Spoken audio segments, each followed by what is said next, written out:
Good evening, everyone. Welcome to HCC. My name is Jeff Klein, President of the County Commissioners of Washington County. Good evening. This is a public hearing on RZ-21-003, a request for a major change to the Black Rock Planned Unit Development, PUD. The purpose of this hearing is to hear public testimony concerning the matter. The procedure will be as follows. We will first have staff introduce the matter. The applicant then will have the opportunity to present its request, after which the hearing will be open for public comment and testimony. Public comment and testimony is limited to 3 minutes per speaker. If you go 3 minutes and 30 seconds, I'm not going to stop you, but try to keep your comments to 3 and summarize if you would be so kind to the people following you. Thank you for that. After everyone who wishes to speak has done so, the applicant will have the opportunity for a brief rebuttal because the applicant has the burden. The hearing and the record will then close and no other comments, correspondence, or emails will be considered. The commissioners will deliberate and decide this matter at a later date. If you wish to speak this evening, please sign up on the speaker sheet at the entrance to the auditorium, and we may be bringing it in here closer, but please be sure if you want to speak to sign up so we make sure we include you so that we may proceed in an expeditious manner. Please avoid repetitive or cumulative testimony. If you heard something, still doesn't mean I don't want you to, we don't want you to come up to speak. Please do, but be brief and summarize if a lot of the things you have said has been said before, but please speak. To avoid repetitive comments, it's acceptable to say that you simply agree with remarks offered by the previous speaker, just for clarity. Anyone who would like to testify or speak this evening, please stand to be given the oath by our County Clerk, Krista Hart. Krista?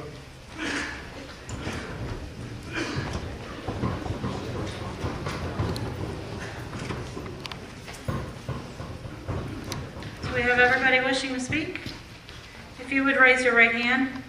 Do you swear or affirm under the penalties of perjury that the responses given and statements made will be the whole truth and nothing but the truth? Thank you. Thank you.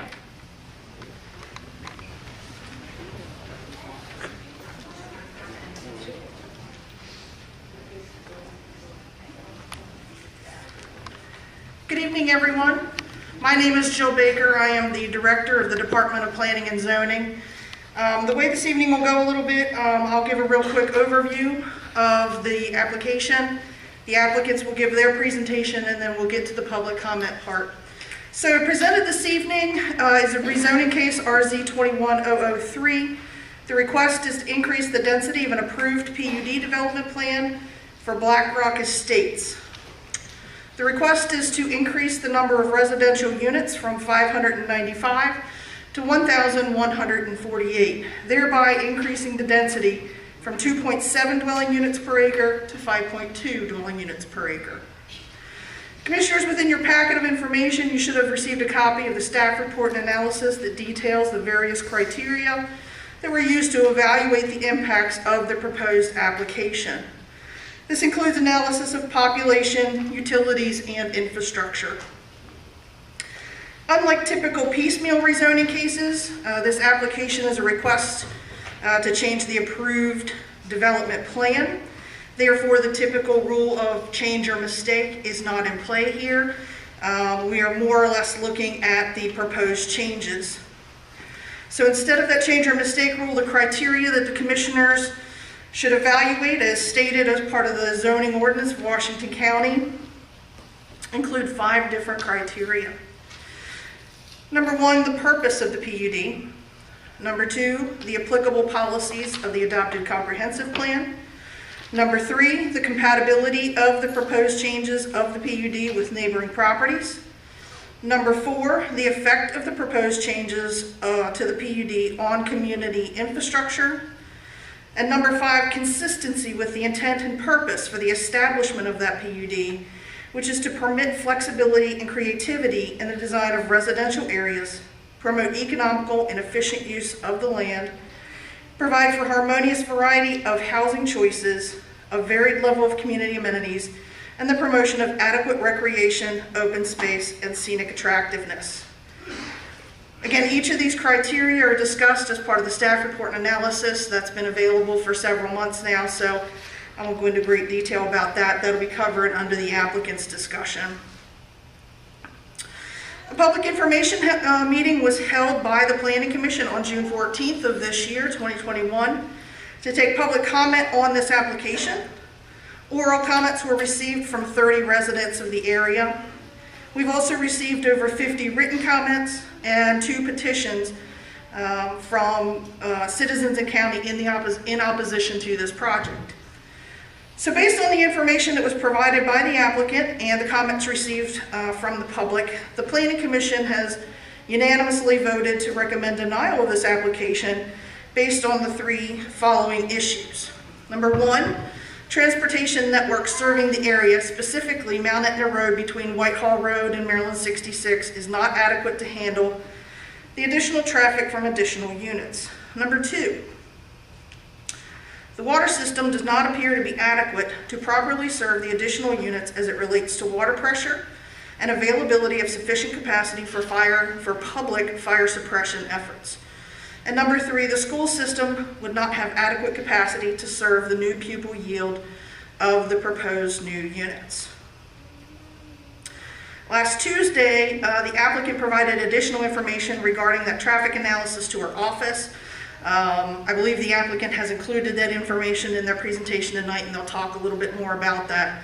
Unfortunately, that didn't provide enough time for staff to review the information, so we don't have any further advice or information to provide to commissioners on the relevancy of that information to the application here this evening. I don't have anything further to add. I'm going to turn it over to the applicant for their presentation. Thank you for bearing with me and coming out this evening.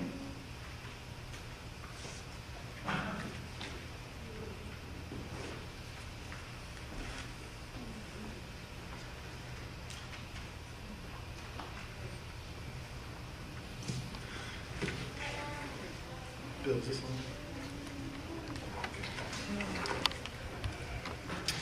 Good evening. My name is Matthew Powell. I am Vice President of Land and Acquisitions with the DRB Group. Once we get this up and running here, I'll give you a little presentation.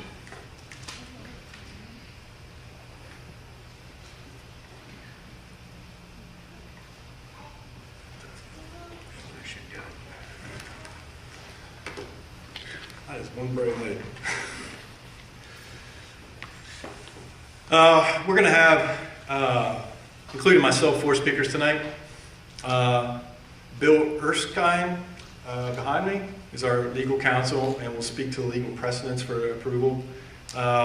Sean Davis, the principal at Morris Ritchie Associates, he's our land planner.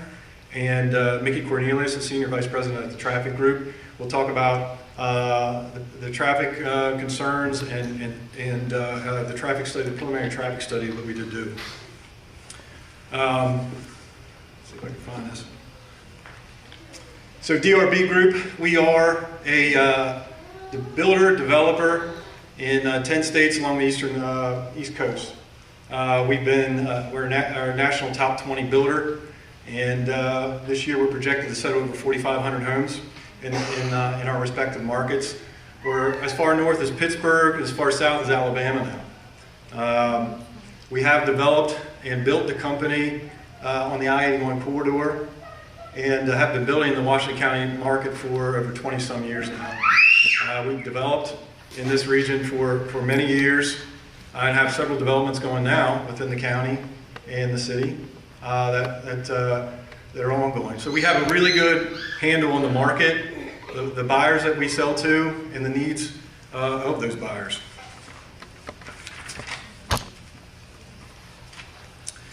Our purpose here is to request a modification to existing PUD that was approved back in 2003. We're not requesting a rezoning. It's a simple request to update and revise existing PUD to a master plan community with strategic product selection, layouts, and density allowances. The big topic is increased density. And of course, but it has only increased density from 2.7 per acre, which is in the approved plan, to 5.2 per acre on a 211 acre tract of land. Allowable density in the PUD zone is 12 units per acre, which we're considerably less, not even half of that we're utilizing. One other thing of note on that is within a PUD district, we're required to include at least 10% more open space. So 25% forest conservation and open space is required in a PUD district. So we have less land that we're disturbing as part of that. Why are we changing, and why the change and request for additional density? Market demands, home buyer needs have drastically changed since the original approval. The majority of buyers want smaller lots with less yard to maintain without sacrificing house size. More community-driven amenities are desired in most of our communities, more variety in product types, price points, and price points attracted to buyers of all ages. And they want walkable communities with local gathering places for more social interaction. We see this in a lot of our communities now, developing all over the region. Our buyers want curb and gutters, sidewalks, walking trails, dog parks, tot lots, community gardens, usable open space dispersed throughout the neighborhoods within the community, all of which our proposed revision has. The existing approved PUD doesn't offer product, lot types, and layout that is consistent with what buyers in today's market want and desire. The existing PUD plan is approved for open section roadways. That means that they have ditch lines, no curb and gutter, and no sidewalks. Some are larger lots. Some have zero lot lines, which means that the house sits, the BR sits exactly right on the lot line. And shallow lot depths that are all part of an antiquated, outdated design and product type. Although containing more density, the revised plan takes greater consideration of existing topo, adjoining uses, market demands, buyer desires, and lifestyle. With over 25 million square feet of ongoing or planned warehousing and distribution projects in and around the county, and 150 developable acres being solicited for new development behind the hospital and the college, a master plan residential community of this stature and magnitude is essential to attract new employers and employees to the county. Finally, as staff mentioned, there are pre-existing and created infrastructure obstacles as any new development has when being proposed. I haven't developed one project that hasn't had obstacles. These infrastructure upgrades and improvements carry a significant cost impact. Higher density affords more ability to contribute to the cost of those improvements and mitigation efforts of existing issues. It provides more capital to bring communities such as this to life. As you know, infrastructure costs and costs across the board have risen. And over the last 2 years since COVID has hit, we've seen 25 to 30% increase in development cost and build cost. All of that translate back into the need for more density to support those costs as we move forward. Our vision for this project, we want to offer Washington County a well-planned, vibrant, creative, exciting residential community inclusive of market rate and age-targeted housing styles.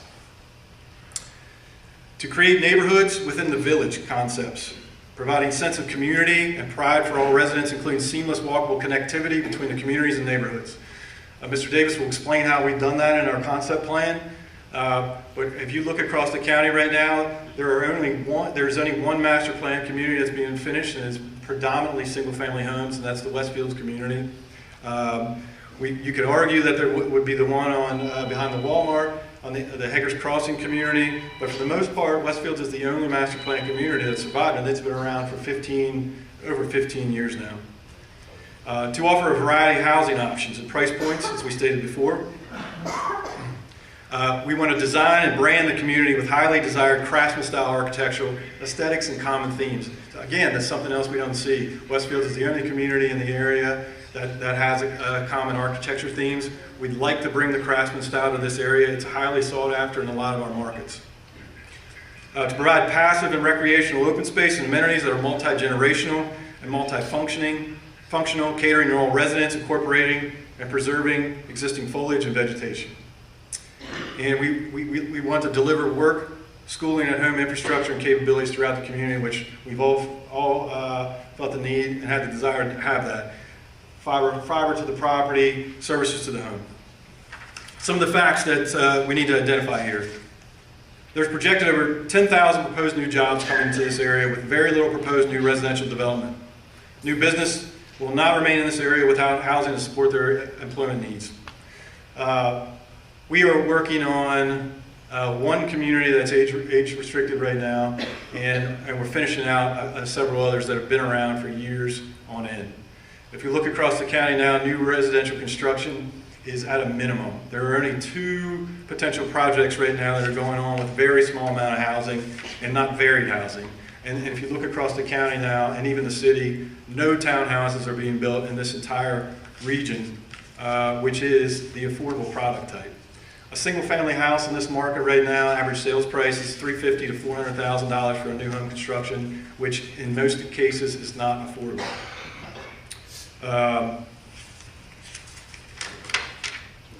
Chamber of Commerce had submitted a letter to support the housing needs.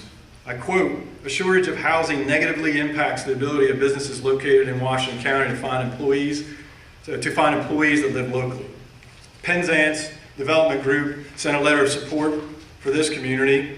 And I quote, "Penzance predicts that future warehouse developments will provide 0.67 new jobs per 1,000 square feet of warehouse. It is clear Washington County is due for new product to support the increased demand." That calculation that they have equates to well over 10,000 new jobs in this region alone.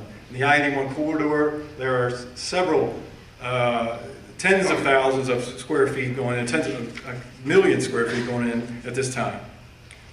Location of this project is key. It's in close proximity to the college, obviously. The Meredith campus, 150 acres of property that Chief is currently marketing towards new business and job growth.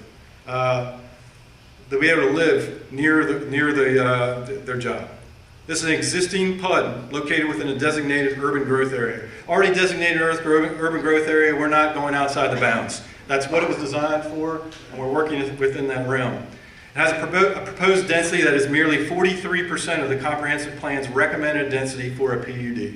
Again, 2.7, the original plan is approved at 2.7 units per acre. We're at 5.2. The increase is nominal. This property is within the MRGA, and allocation of water capacity is on a first come, first served basis. Projected allocations are simply that, projected, not actual, reserved allocations at this time. Existing PUD that was designed just prior to the recession, denial of the proposed PUD plan change will not stop the development of the community, but rather preclude the county and neighboring communities of a master plan that meets today's market needs. I ask you to strongly consider the benefits of a master plan community with 10 to 15 years of residential inventory to keep pace with the current and future economic growth, to have planned and predictable infrastructure improvements, foreseeable school impacts with multiple housing options and amenities, versus 10 individual 100-lot projects scattered across the county and the impacts of the county roads, school systems, and infrastructure in various locations across the county. The benefits of having a community like this is various and numerous.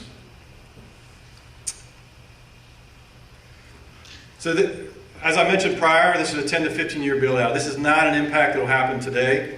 A project like this will take us at least another year to design the first phase, and then another year to develop the first phase. So we're 2 years at a minimum before you even see a minor impact, and 10 to 15 years to complete the project in total. Fully ramped up, we're going to hope to sell 70 to 100 homes per year. 10 years, 2034 build out. And existing PUD was approved in 2004, almost 17 years ago. Nothing has been built there. A lot of we did go through the Planning Commission hearing, and I get a lot of complaints, and we wanted to address those in the front end. Now, one of the things that Bill will speak to is that as legal precedence on the approval of those in the concerns of the residents at this stage of the game. We're in a PUD concept plan stage at this point. We have not entered full design, and a lot of these issues are issues that will be fleshed out and be taken care of and addressed through the Adequate Public Facilities Ordinance, and Bill can explain that in a minute. So one of the big items that we ran into was several complaints about lack of water pressure and volume. We met with the city Water Department several times to speak extensively about this, possible mitigation efforts of the pre-existing water pressure and volume issues, and how this proposed community could assist in those efforts. It is a fact that this project and the prior PUD in 2008 had upgrades that would increase the water pressure and the volume issues. They included, and stated from the, again, the newest review from the city, upgrades to existing water pump station number 6, proposed water tank, which was proposed on the original site plan for the entirety of Zone 5, which is this region is in, and water main upgrades and improvements. No comments were made that indicated the project could not be served with these improvements. Again, very solvable issue, and this project will help mitigate a pre-existing condition. One of the things this project will do is loop the water line from Mount Etna to Woodbridge, and that will also help increase the pressure. Again, I mentioned the site. A water tower was to be located on the edge of the property. There was a location for that was deemed on the approved plan.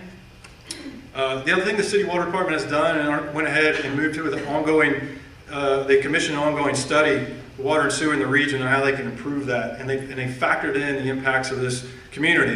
They don't yet have the results of that, but that's something that we would address when we get to design stage.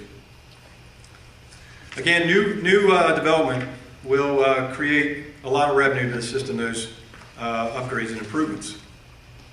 Another big issue that we'll speak to this evening is there was a lot of complaints about traffic. Our preliminary traffic study showed, and without going into great detail, and Mr. Cornelius will go into that all existing intersections will continue to operate at those acceptable levels. They will operate today, and as they will after the impact of the full development over a 10 to 15 year period.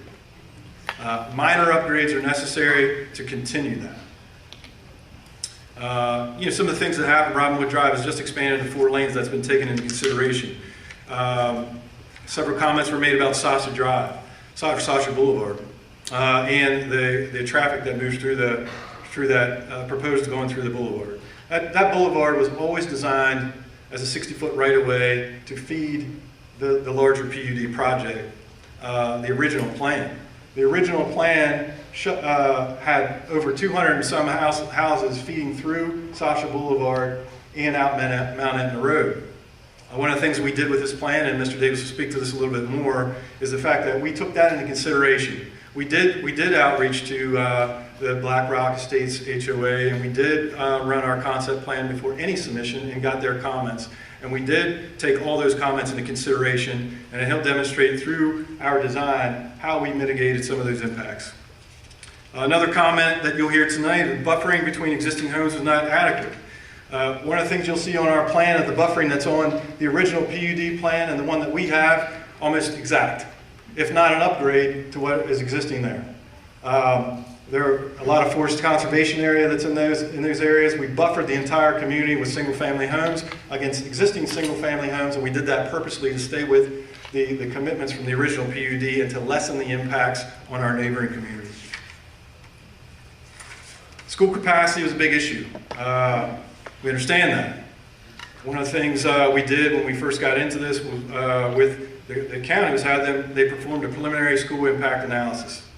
That impact analysis was not how an impact analysis will be done once we understand this project. One of the things that was not considered is that there will be a portion of this that is age restricted. At this point in time, they took the entire project, proposed 1,148 homes, dumped them into the school system today, and said, here's the impact. That's not how this will happen.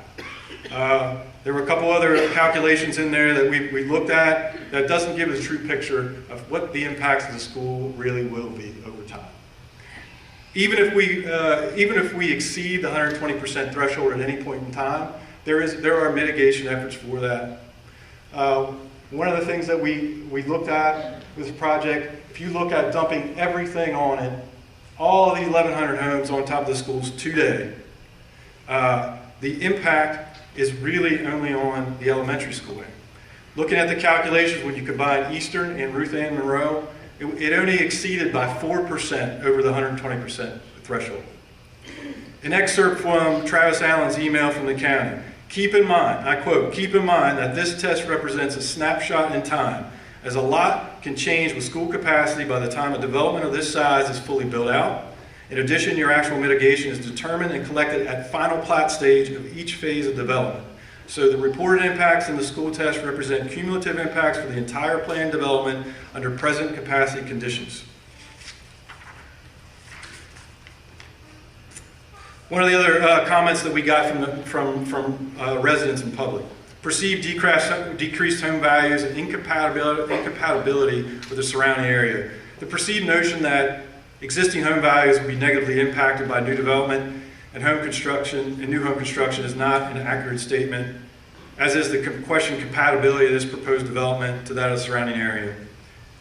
Black Rock Estates is already bordered by or in very close proximity to smaller lot single-family homes, townhomes, age-restricted housing, and multifamily apartments in various communities, in Brightwood Acres, Youngstown Apartments, Woodbridge, and Greenwich Park. As proposed, Black Rock PUD should do nothing but increase property values in and around the area with the addition of newer housing styles, closed section roadways, planned neighborhood amenities, which none of these communities surrounding us offer at this present time. One of the other comments that came out was the validity of the PUD. Bill can speak a little bit more to this, but we did confirm that the existing PUD is up to date and approved for 2 years as of March 20, 2002, March 2nd, 2020, and is valid through 2022 until we do the next update. Another last comment, increasing population will have a negative impact on the area. This is in a designated growth area within the county. It's surrounded by high and low density residential. I can't see a negative impact whatsoever at this point. The Planning Commission recommended denial, and we believe on improper criteria.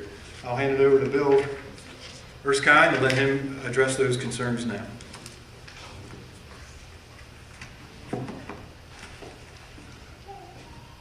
Thank you, Matt.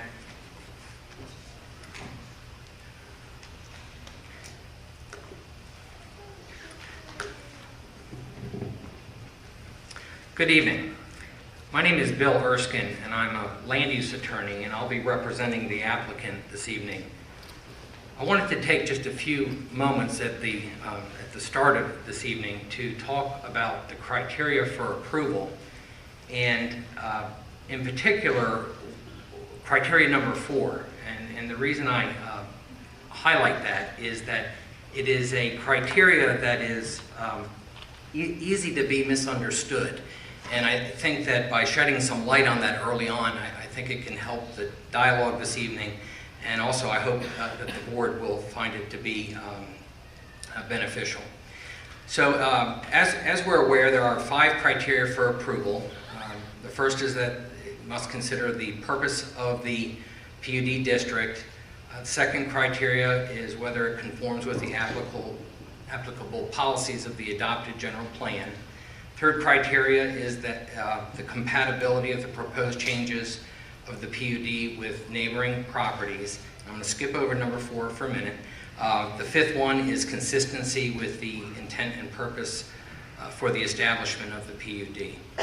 Now, coming back to criteria number 4, and this is the effect of the proposed changes to the PUD on community infrastructure. Now, if you were to read that on face value, one might interpret that to mean that you would consider the impact of the proposed changes on community infrastructure over the life of the entire project, and then compare that against available community infrastructure today. And while that might appear to be a reasonable interpretation, the courts have decided and determined that that is not in fact the case.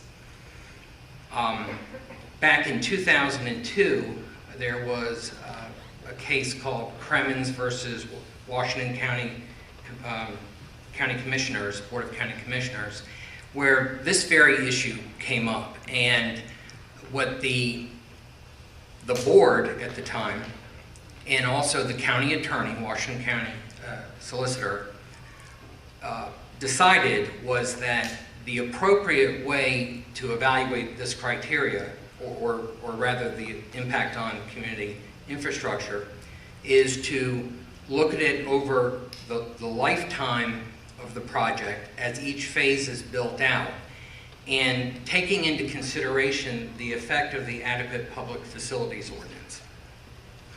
And the county attorney at that time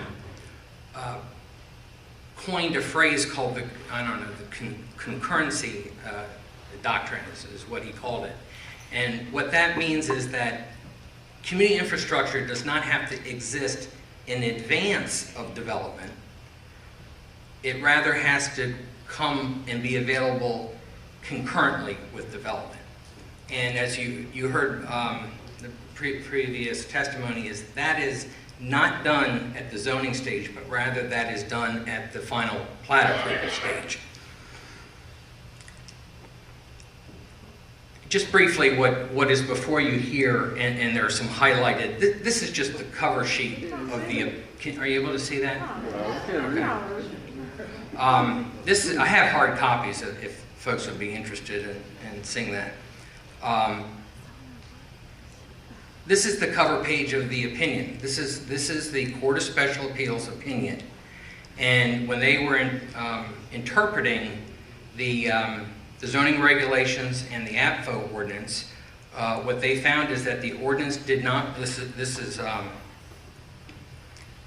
holding number 2, as you see here, is that the ordinance did not require that commissioners find that an adjacent roadway was currently adequate for the proposed development. Didn't require that they find it was currently adequate. And again, this is at the zoning phase. And the next holding that they found was that the commissioners were not required to determine whether the proposed development had necessary infrastructure. And that seems contrary to the plain reading of criteria number 4. But it's not when you consider the regulatory scheme of the zoning regulations along with the APFO ordinance. Community infrastructure and its adequacy will be tested at each and every phase of a development. And remember, this is a 10 to 15 year development. Schools may come in and out of adequacy. Roads may come in and out of adequacy. The point is it has to be tested at the time of final plat and not here today at the very early zoning stage. The next slide here is actually this board's legal memorandum, not as it's currently constituted, obviously, but the Board of County Commissioners legal memoranda filed with the Court of Special Appeals in the Kremens case. And I have written a legal memorandum and have submitted it to the board, and I have hard copies here if the board would like that. I have adopted your argument in its entirety. I rely on your argument in support of our request. And this is where I talk about what the county attorney and the courts held back then, was that the concurrency requirement, and that is that the community infrastructure has to be evaluated throughout the development process and not here today. So what I would ask this board to consider is not whether there exists today adequate infrastructure, but whether there's any community infrastructure that is incapable of being provided or solved. And if you, on the final slide that I intend to present tonight, this is a page from the actual memorandum, the minutes from the board's determination back in 2002 in this Kremens case, where they made the following statement. And I'll just read it, it's very brief. The Adept Public Facilities Ordinance, or APFO, has taken on a supportive role that was previously the sole responsibility of this item in the zoning ordinance during the rezoning stage when considering the deliberation of PUD cases. Due to this change, it would appear now that the Planning Commission and the County Commissioners would only have to assess infrastructure issues at the zoning stage that would appear to be highly unsolvable. The applicant has indicated that he is fully aware of the APFO implications and is willing to assume the burden placed upon him.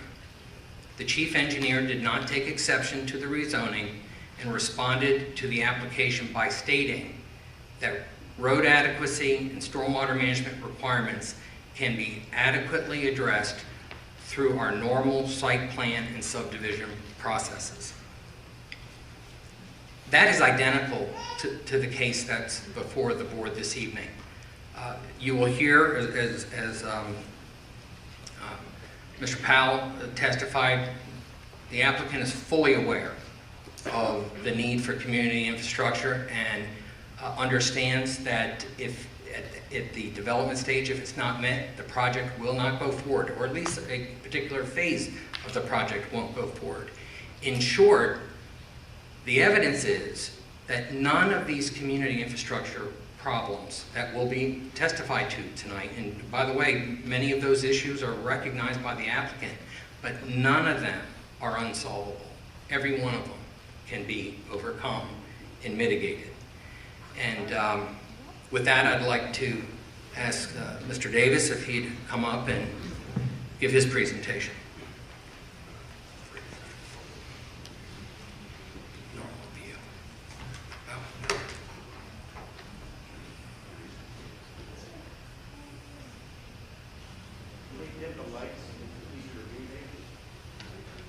There's no more text of that size, if that helps. What page do we need to be? Here, let me see if I can-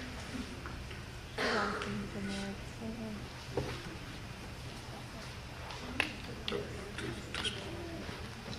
All right, great, that's perfect.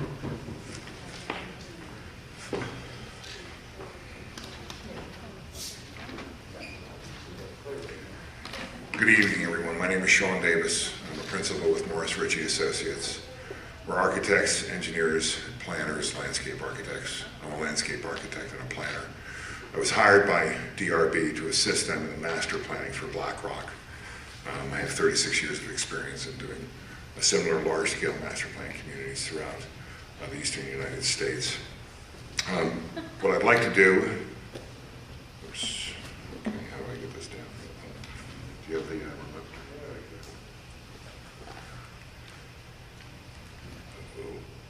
That wasn't me.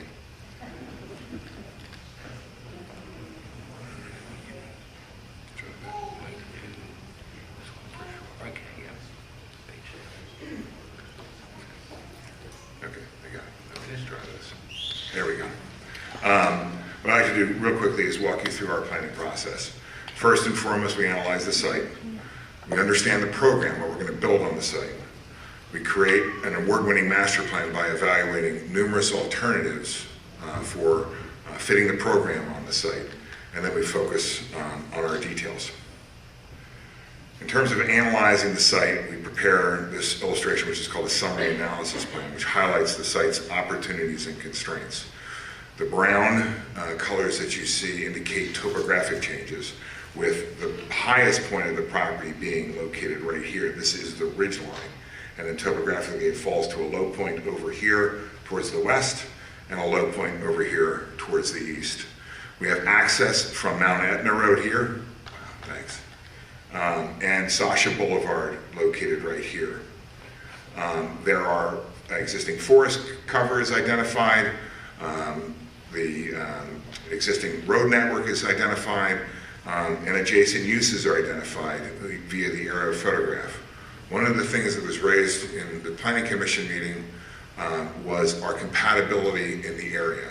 And it's very, very important to recognize, although yes, we do border the Black Rock Estates on our southern border, on portions of our southern border, there are a number of other communities that we also border that have much higher density. Single-family homes, townhomes, and multifamily homes. So we are proposing identical housing types to everything that it surrounds us. The next thing we do,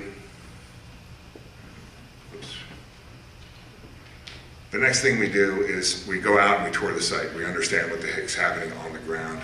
We understand what's happening from a mapping standpoint. We go out and we look at what's happening on the ground. And here are photographs of what is happening on the ground.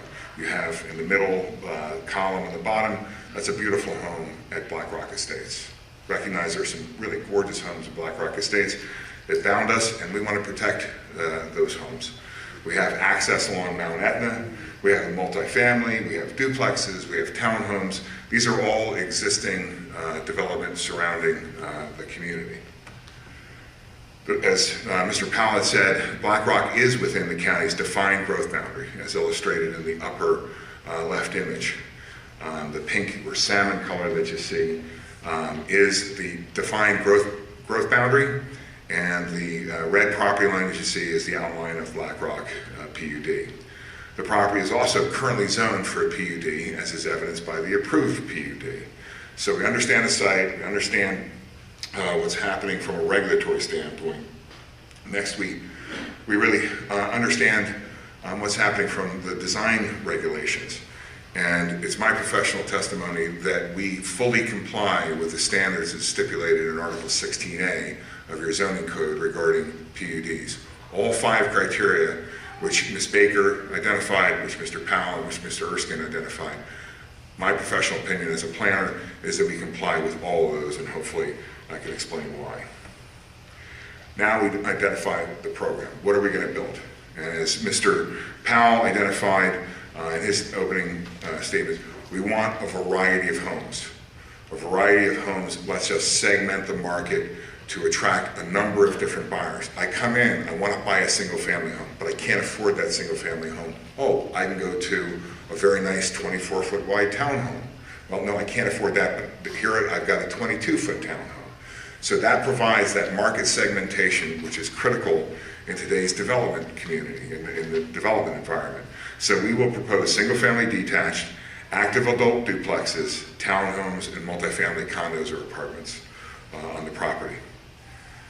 We also have identified a variety of planned amenities, passive and recreational open space, community center, tot lots, pocket parks, walking and hiking trails, dog parks, community centers, community gardens will be sprinkled throughout the community to serve proposed residents' recreational and open space needs.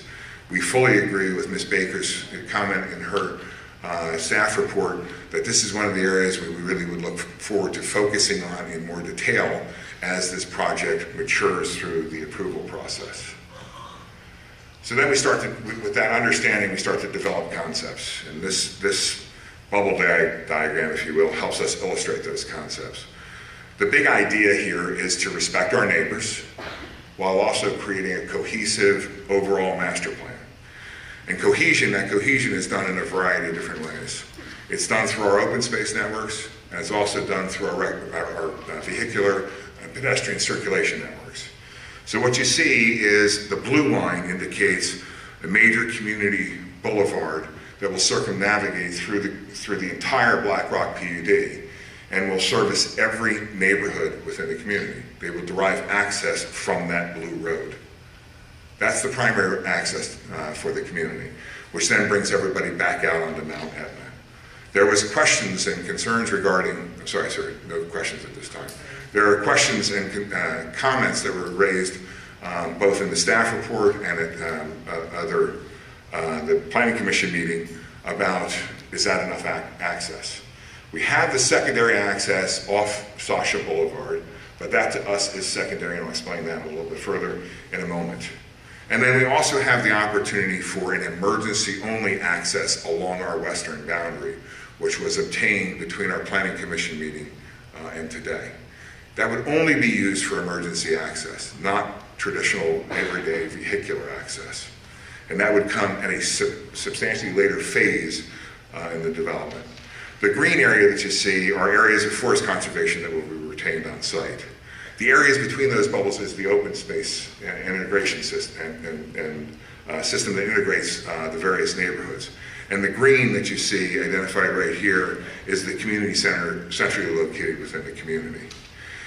How that results in an overall plan, and by the way, forgive me for not pointing this out to begin with, when we're talking about respecting our neighbors, as you can see, our neighborhood, our boundary along the existing Black Rock estates will either be single-family detached homes or forest conservation. It will be entirely compatible with the adjacent single-family detached homes. And we are required under the PUD provisions to provide a buffer, which we will do as part of our detailed preliminary plan. So we move from there to our illustrative, overall plan. And again, that's $5, by the way. So as we move through the master plan, what we've done is we've defined very specific neighborhoods. Neighborhood A is 72 age-targeted duplex homes. Neighborhoods B and O are single-family detached homes. Again, you can see neighborhood N and neighborhood O right here. Those are all single-family detached homes bounding our Black Rock estates. Could you blow that up again? We can't- Sure, thank you. Oops. No, I'm hitting the wrong side of this, not my computer.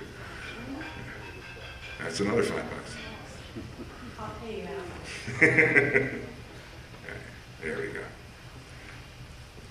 Is that better? We can't see the letters. Point out the neighborhood you're Sure. talking about. Let me just. It goes A, B, C, D, E, F, G, H, I, J, K, L, M, N, O. Okay, so it just goes backwards, circumnavigates backwards through the community. So neighborhood A, which is located right here, is 72 duplex homes. Neighborhood B and O are single-family detached homes. Neighborhood C, D, M, and then as we get back to our neighbors here, and the neighborhoods G and H, those are proposed townhomes, 22 and 24-foot townhomes.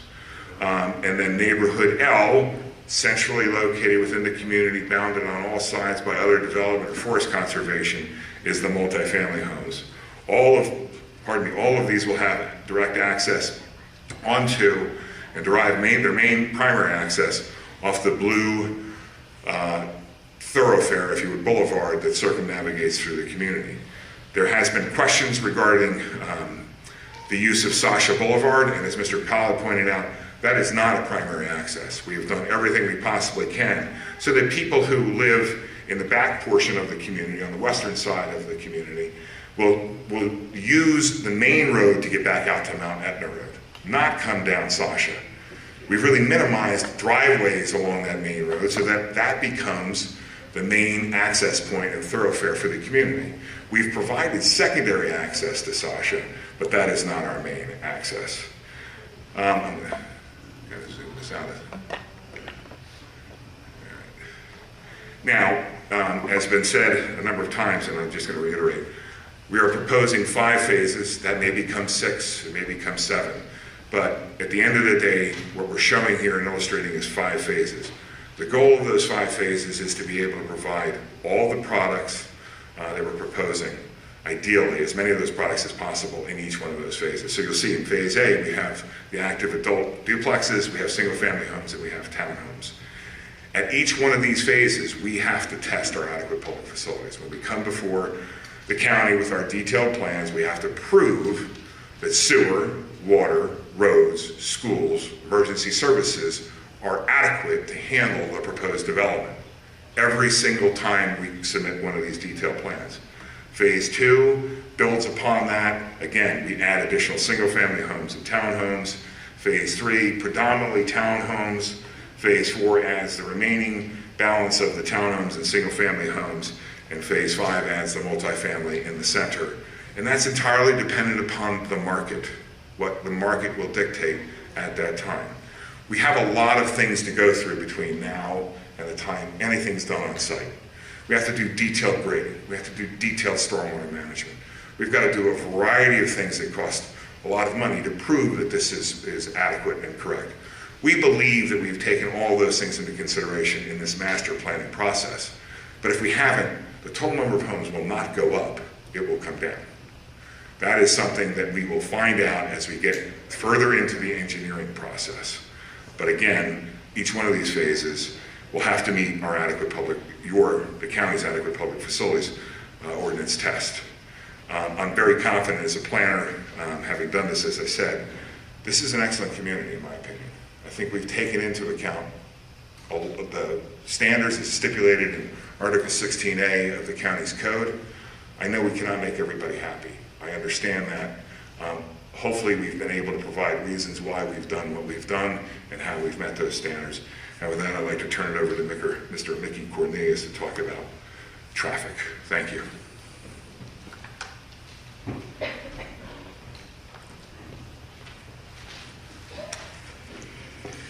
Good evening. I am Mickey Cornelius, Senior Vice President of the Traffic Group, the traffic engineering and transportation planning firm.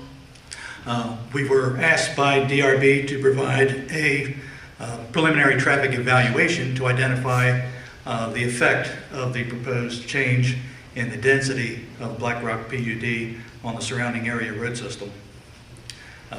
So what we did was to follow what Washington County typically uses, the criteria for adequate public facilities traffic studies. As was noted by several of the speakers previously, adequate public facilities traffic studies are done at the time of final plat, and so there will be future traffic studies done for each phase of the project. But at this time, we were able to utilize the current criteria to sort of get an idea of what impact the proposed change would have. What I'm showing up there on the screen right now is the results of intersection capacity analyses. And what we did was to take the study that was done under the original PUD approval, use that same study area. So we looked at intersections along Mount Etna Road from Maryland 66 all the way to Dual Highway US 40, and also looked at the intersections along Robinwood Drive and Edgewood between US 40 and Mount Etna Road. And in order to do the analysis, we looked at existing conditions based upon current traffic volumes. We looked at future traffic volumes called background conditions, which is additional projected traffic growth, including the approved 595 units of the PUD. And then, so that is the background condition. And then the third scenario is the total condition, which adds the difference in traffic from the approved PUD to the proposed PUD, basically the difference in the increase in density. So what I'm showing on the screen right now, under each box there'll be a level of service, A, B, C, D, or E, whatever it comes out to be. The top row would be AM peak hour. The first box would be existing conditions. The second box would be background conditions. The third box would be total conditions. So if you look at the very top left corner, that would be the intersection of Route 40 and Mount Etna as it goes up into the city of Hagerstown. And going across those in the morning peak hour, existing is level service A, background is B, total is B. So it doesn't change from the increase in density. Could you expand that again? We still can't see anything but full block. You don't know where it is. Yeah, get that to see. Oh, look, it's Mount Etna Road. Thank you. That's fine. So hopefully you can see that better now. So again, you're looking at the AM results on the top line, PM results on the bottom line for each of those intersections, and then the three columns are existing background with the approved number of units, and then total with the proposed changing number of units. Looking at those results, Most of the intersections do not change level of service from background to total, so there's no significant change in results from the approved number of units in the PUD versus the proposed density increase. You will see at Robinwood Drive and Mount Etna Road in the morning peak hour, it goes from a level service D under background to an E under total. But that's the intersection which can easily be improved by adding a westbound right turn lane. Today it flares out at the intersection, but there's no widening back, so that could easily be improved to a level service D condition. If you go across the intersections along Mount Etna Road,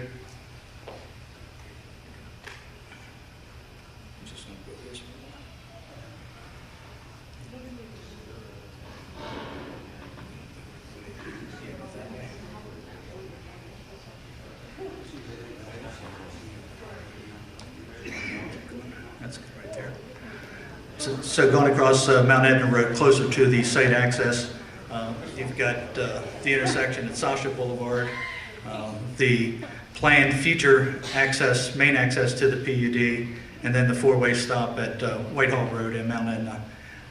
Those intersections currently operating with acceptable levels of service.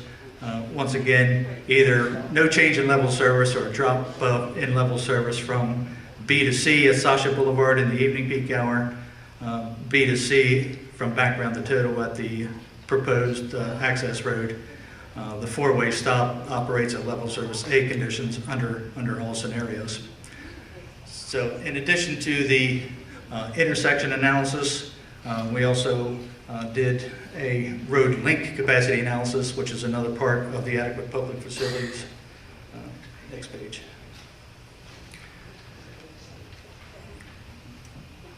Required as part of the adequate public facilities traffic studies and the road link capacity analyses results again showed for the roadway segments that were included in the original traffic study, primarily along Mount Etna Road and then also along Robinwood Drive and Edgewood Drive.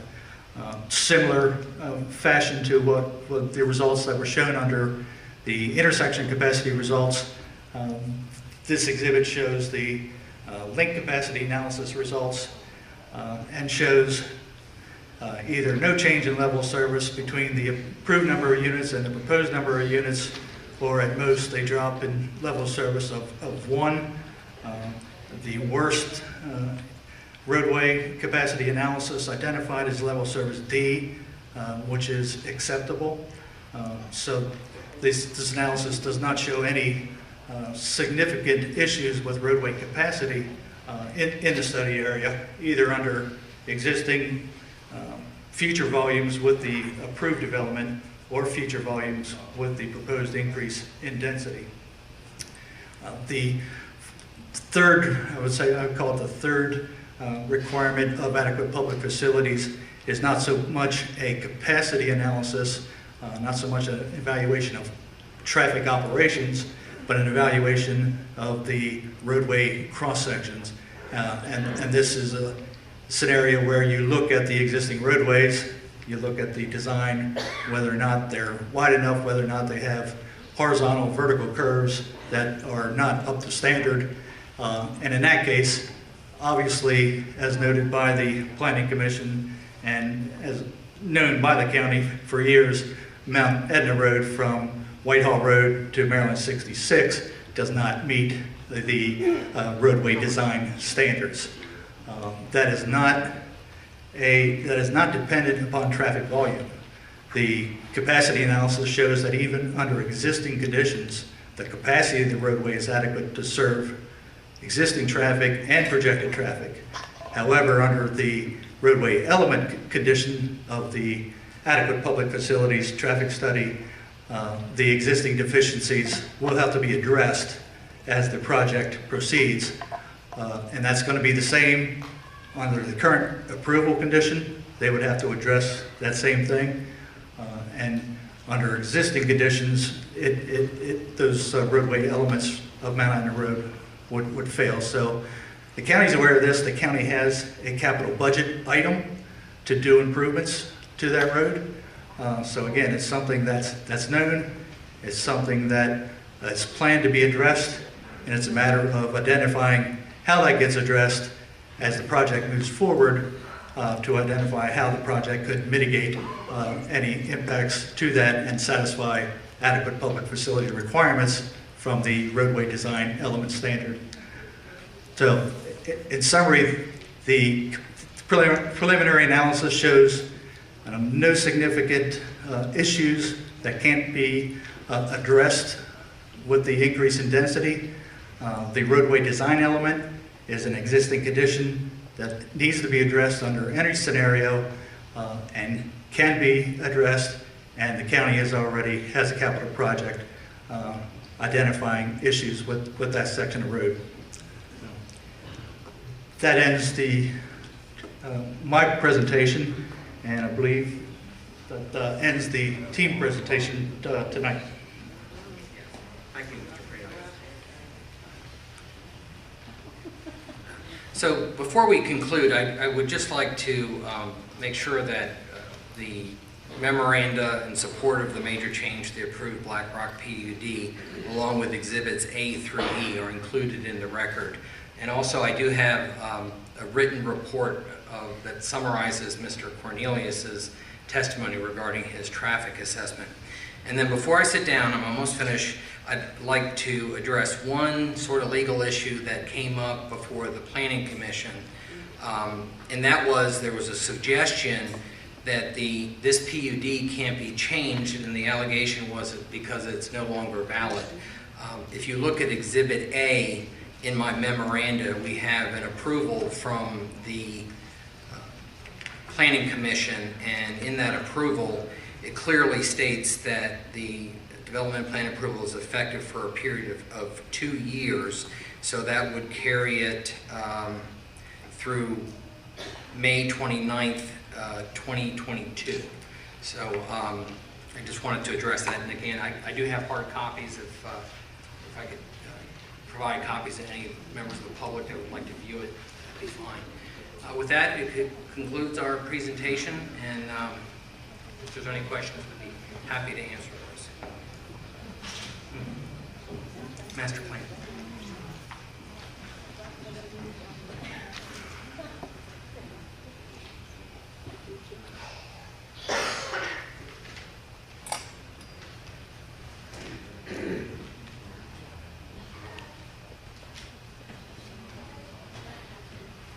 This one?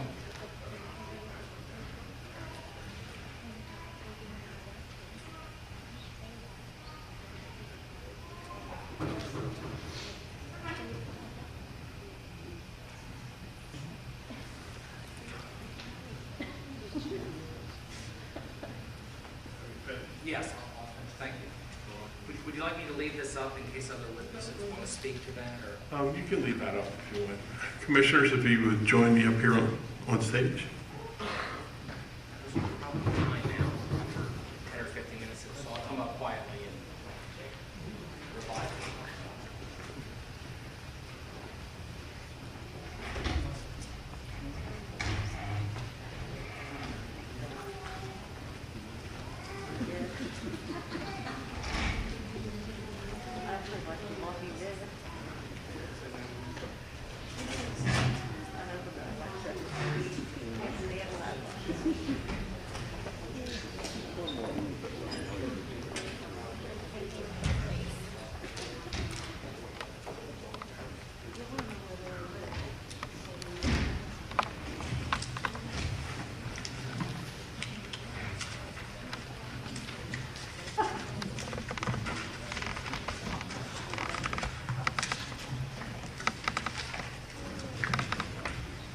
Again, good evening, everyone, and welcome. We will now open hearing for public comment. When your name is called, please come forward, give us your name and address, and affirm that you've been sworn in, and tell us what you'd like to know. And please try to keep your comments to 3 minutes, but I'm not going to cut you off. I want to make sure your voice is heard tonight, but be considerate of those following. So our first person on the list to speak is Martin Brubaker. Would you come forward, sir? Oh, please forgive me. Commissioners, would you introduce yourself, starting here with Commissioner Burkett? My name is Charles Burkett. Terry Baker. Randy Wagner. Wayne Kiefer. Thank you, Commissioners. Please forgive. Mr. Brubaker, would you come first? Yes. Martin Brubaker, 10925 Hartle Drive, Hagerstown, Maryland, 21742. As most of you know, I have over 50 years' experience as in local government planning, budget, and finance, including serving in a position analogous to yours. I've already submitted my written testimony, which addresses many of the assertions made by the developer previously, including some he just introduced tonight. So you have that, it's in the record.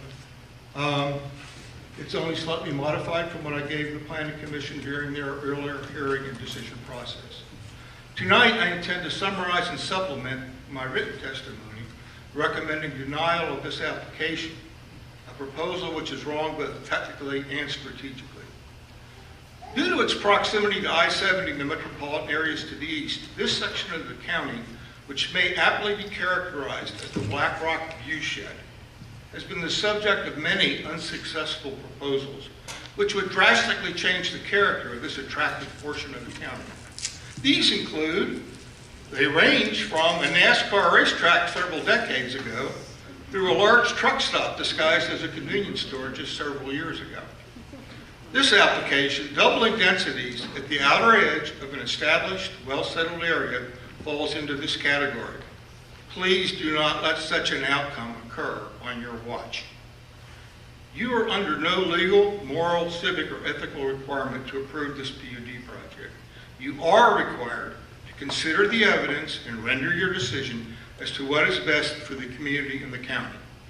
My written testimony expands on 3 major points: inappropriate location for increasing density, the supporting external road network is very inadequate for the numbers and direction of trips to be generated, and local government public service expenditures to support housing development usually exceed total revenues generated.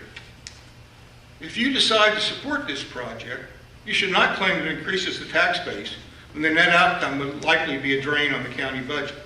Nor should you say it just supplements the housing off Robinwood when there is no connection. Those adjacent houses are 15 minutes and 5 miles away by road from that development. Nor should you say that the road impact on the road system can be handled, which we heard tonight. Oh, well, we can just take care of that later. It would require enormous expenditures and community disruption in any direction. Water and sewer issues aren't so easy either. There's a long background in history of the water pressure issues here. The consultant was correct. The city did allocate monies because they're worried about serving the existing PUD density, much less the future one. And I would strongly recommend that you all and your staff work with the city on the water and other issues that are related. Past commissioners never had any trouble coming to me when they had an issue they wanted to discuss. So I think it can be worked out. Once again, what we heard tonight, I think, was approve it now, we'll worry about the problems later. Yeah. I say, once again, as the Planning Commission decided strongly, in summary, once again, as the Planning Commission decided strongly and unanimously, please do not let the many negative ramifications of this application occur on your watch. Thank you very much. Thank you.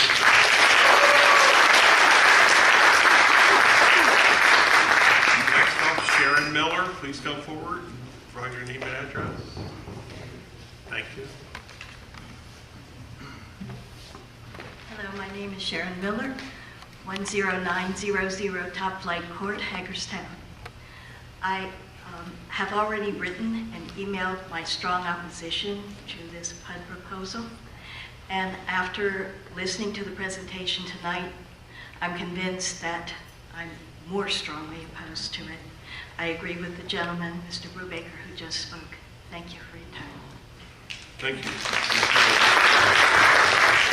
Next on the list, Gary Shriver.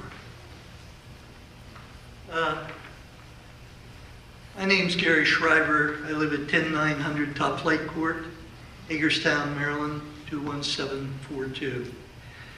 I've already submitted a letter to each of the board members through an email. I want to address, I don't want to go over what I put in the letter. I want to address some of the comments that were made here this evening in the presentation. First, criteria number 3, compatibility with the neighborhood. This project has no compatibility with the neighborhood. The second thing I want to point out, everything seems to be, we'll make that decision at the end of every project. And we'll make this decision at the end when it's all completed. That's bull. I mean, who knows or who can tell what they'll actually finish and what they'll actually do. They'll just go on with their own project. My main concern is Sasha Road. You know, they say, or Sasha Boulevard, I'm sorry. They say there's going to be another entrance and exit to Mount Etna. The problem is, and they did this evaluation, this traffic evaluation, that means totally nothing. And I'll tell you why. Because you don't know if the people that are going to live in that PUD are going to be traveling east towards Washington, D.C., in which case they come out, make a left on Mount Etna to go down to 68, to get on 70, or if they're going to be coming back in towards Hagerstown and have to come out Mount Etna and make a right to go up to Robinwood and on up to the dual highway. This is important because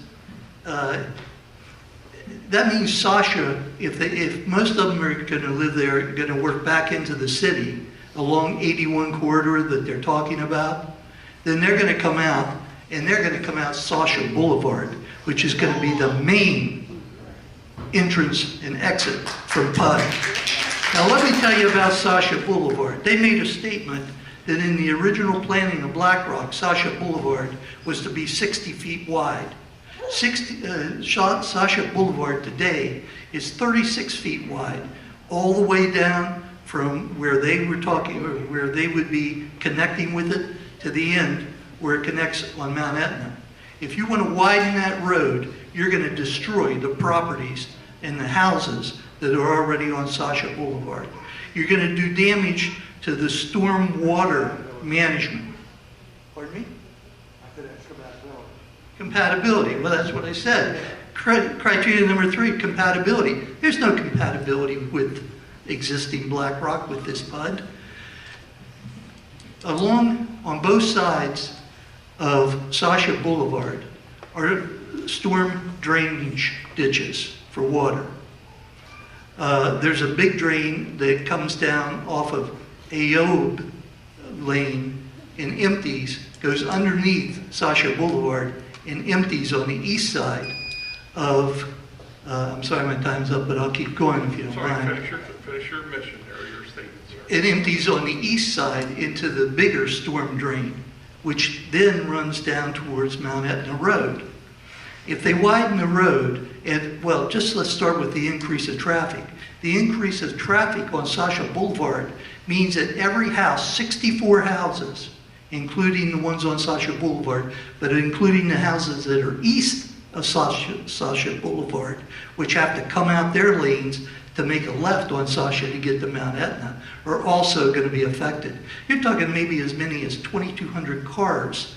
If there's 1,100 and some units back there, as many as 2,200 cars a day going in and out of Sasha Boulevard, considering a couple, both of them work, both having a car. I don't see how traffic lights, I don't see how you could put roundabouts at Shalom Lane, Shalom Lane, and you have Sasha Lane, and you have Ellie Lane. You can't put circles in there because then you're even taking more property away from the houses that exist there. If they have 24 feet of right-of-way or assessment or easement on the east side, Sasha Boulevard is going to be at the front door of all those houses on the east side of Sasha Boulevard. It just doesn't make sense. And you have all kind of electrical, telephone boxes, sewage drains, everything that'll be underneath what they're proposing or what they would propose to widen that street. Anyway, I hope it hasn't been too confusing. That's all right. Thank you, sir. Next up, I have Richard Bodine, and on deck would be Richard Pulier, if you want to stand ready to speak after Mr. Bodine. Good evening. Richard Bodine. Bodine. I live at 10833 Hartle Drive off of Mount Etna. I was going to have an elaborate bunch of stuff to go over about it. I have 45 years experience in the construction industry in plumbing and mechanical, and I'm very familiar with the builders and the shenanigans that they pull and the studies that they have. But I live right off Mount Etna Road, and that road will not handle that traffic. How do they know how many people are going to be living in those edifices or whatever they are, whatever the building is, and working in Frederick County? So what are they going to do? They're going to go straight up Mount Etna Road, go up that curvy area right past, the intersection there, go up around the corner, and it's going to be bumper to bumper anywhere from 3 o'clock up to 6 o'clock, because the roads cannot handle it. And they're going to handle that later. So what does that mean? That the citizens had to pay for this? That's what I want to know.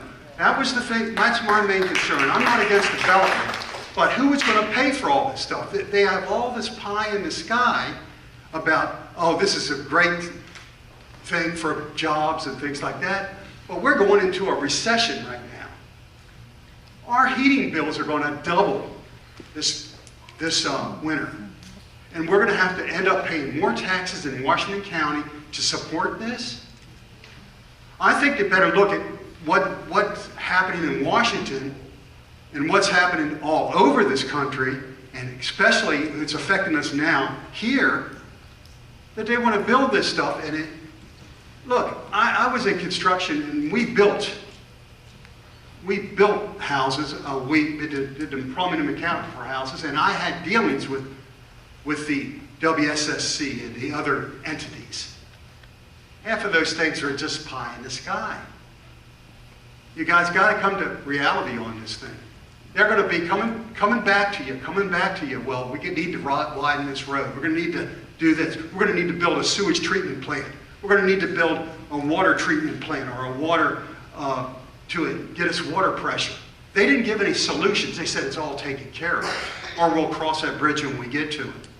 But that's not the answer. We want to know right now.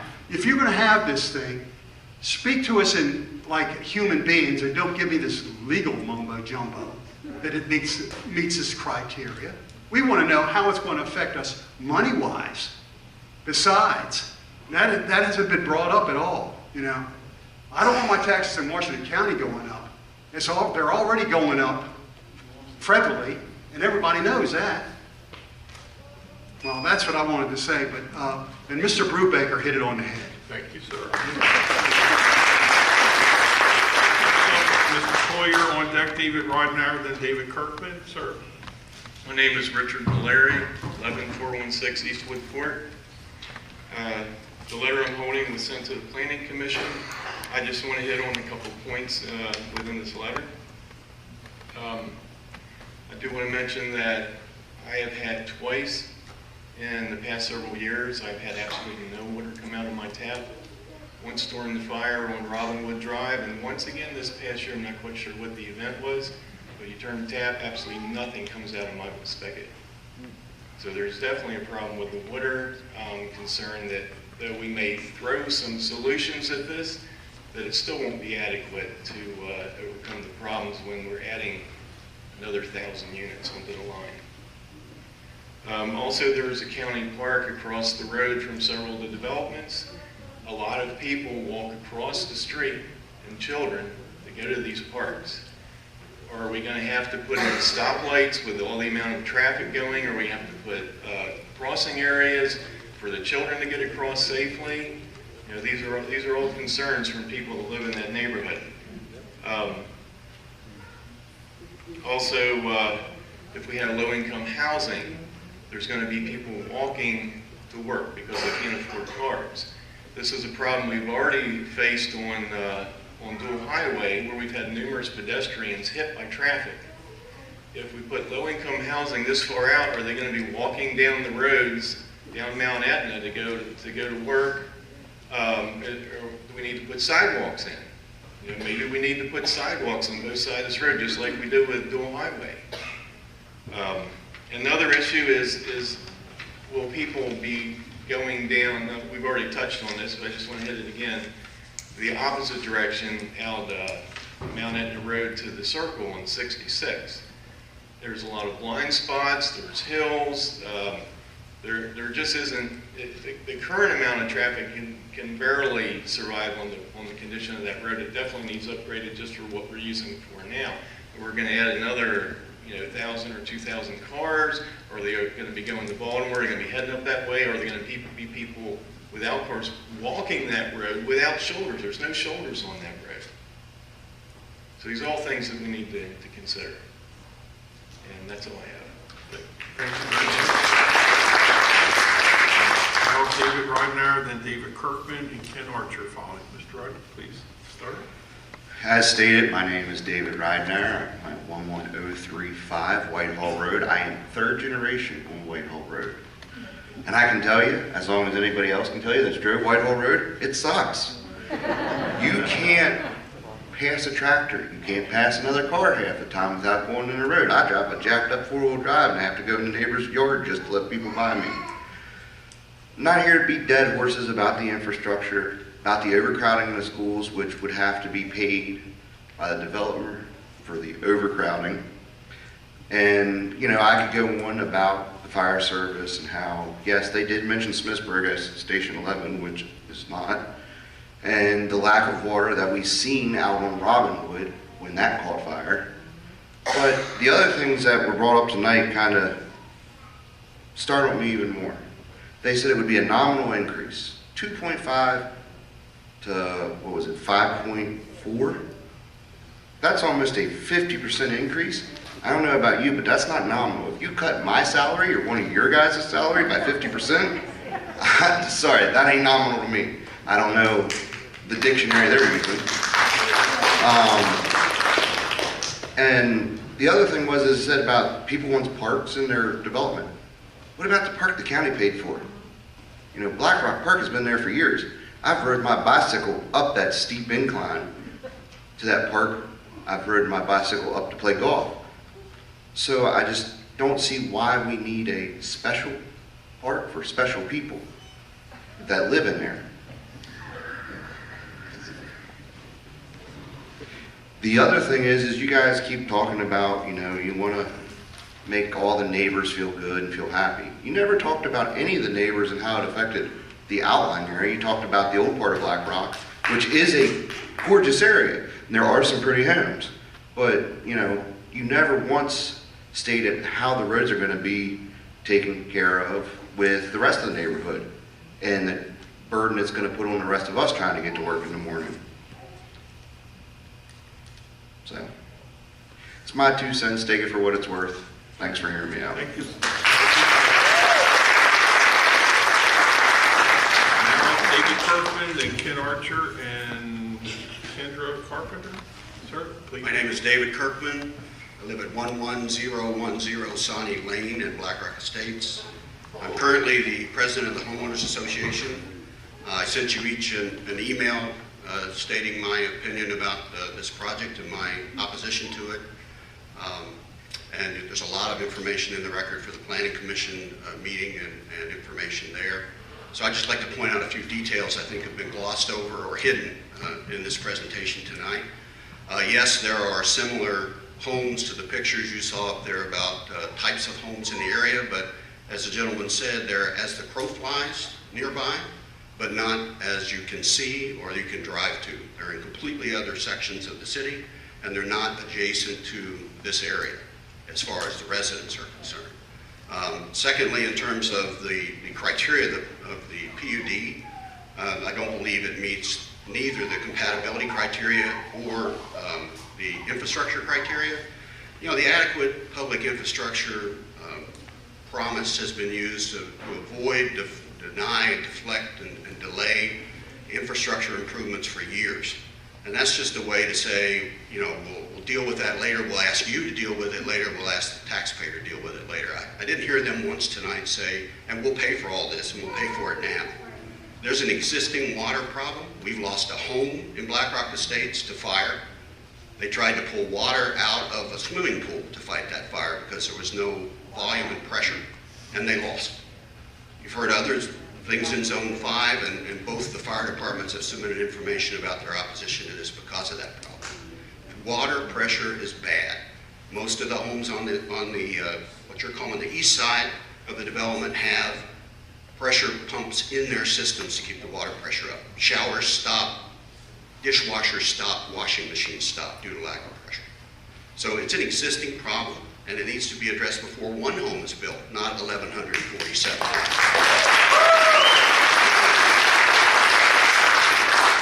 The traffic, I see I only have a minute left.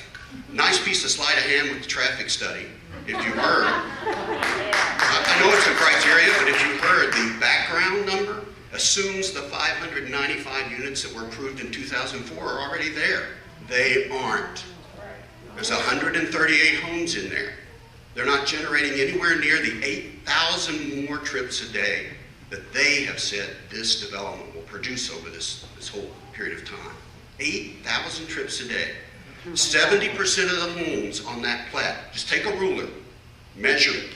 70% of the units are closer to Sasha Boulevard than they are their exit onto Mount Etna Road. 70%.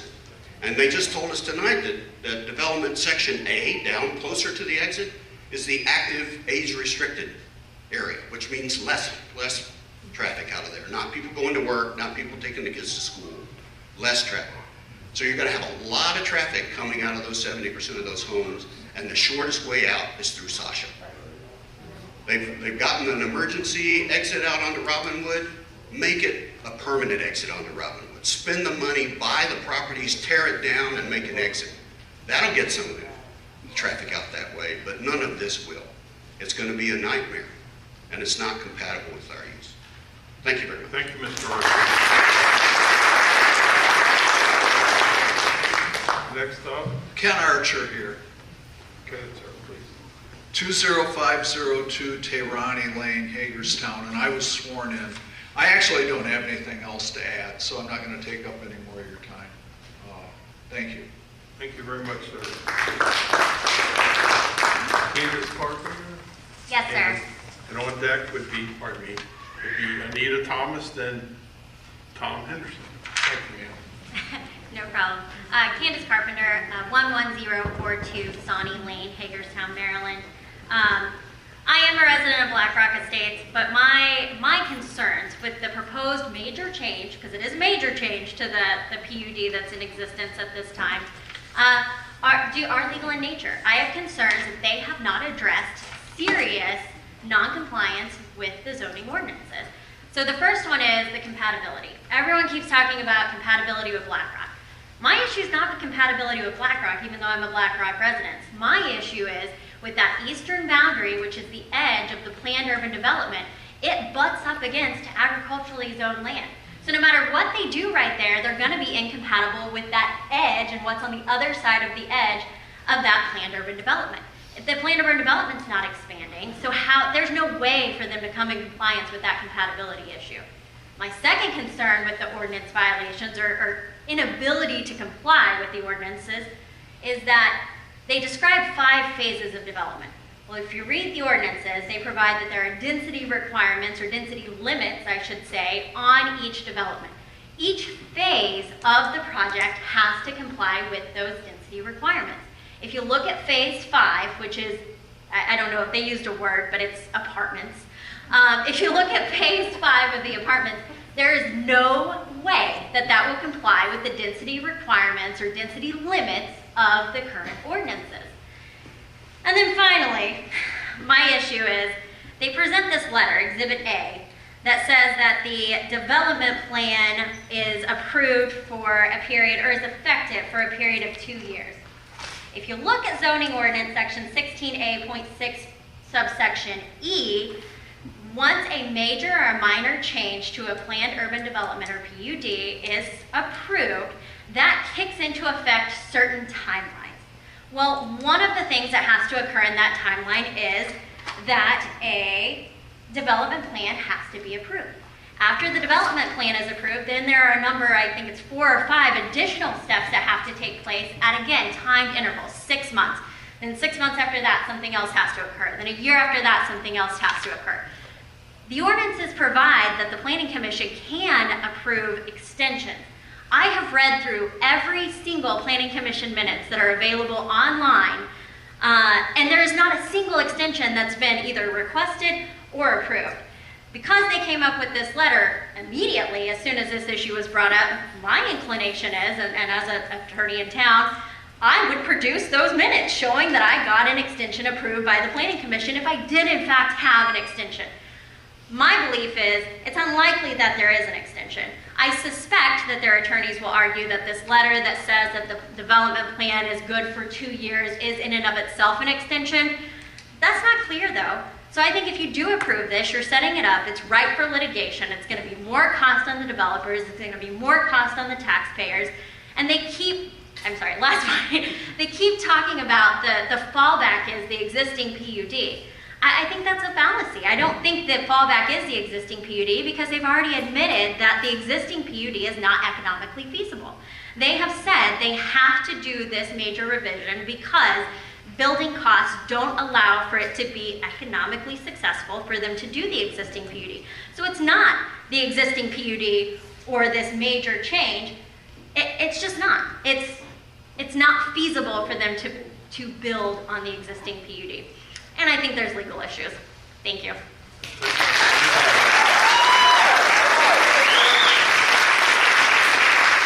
Next up is Anita Thomas, Tom Henderson, and then Steve Slavin.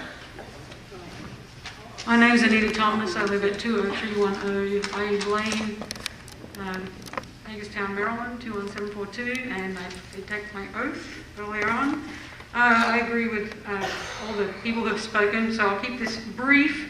The things that I'd like to focus on is the safety on the roads. I know they talked about the traffic on the roads, and perhaps the safety on the section between Whitehall Road and Route 66. But as a cyclist and a runner on that road, I've had many incidences where I've almost been run off the road, even though there's a shoulder, because traffic is not paying attention. So you add another 2,000 cars on that road, you've got 2,000 more opportunities to run people off the road. Not to mention where the proposed exit is, not the Sasha Boulevard exit, their proposed new exit from the PUD is on a blind hill.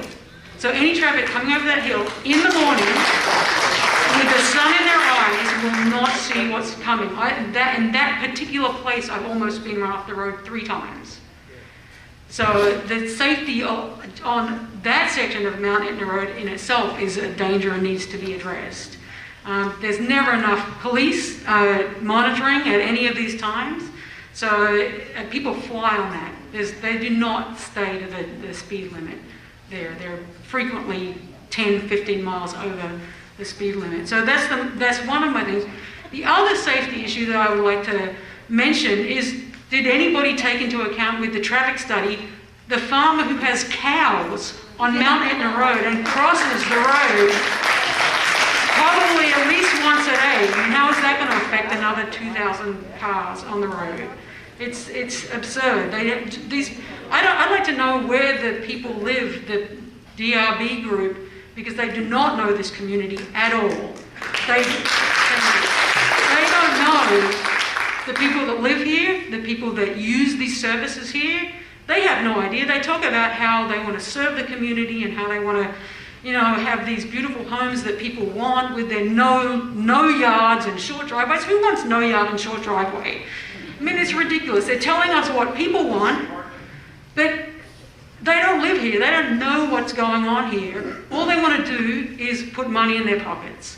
They have no desire to improve this community, and I hope, beyond all hope, that you as representatives of this community do the right thing and don't approve this. Thank you. Thank you. Tom Henderson, then Steve Slavic, and William Stryker. Sir, begin. Tom Henderson, live in 1020, AU, or, right, what's the name? Sandy Lane, 1020 Sandy Lane. I've already submitted a letter to you that I would like to be put in the record. I don't want to go over my time limit, go over everything. I agree with most of what has been said in citizen complaints. I just wanted two things to point out.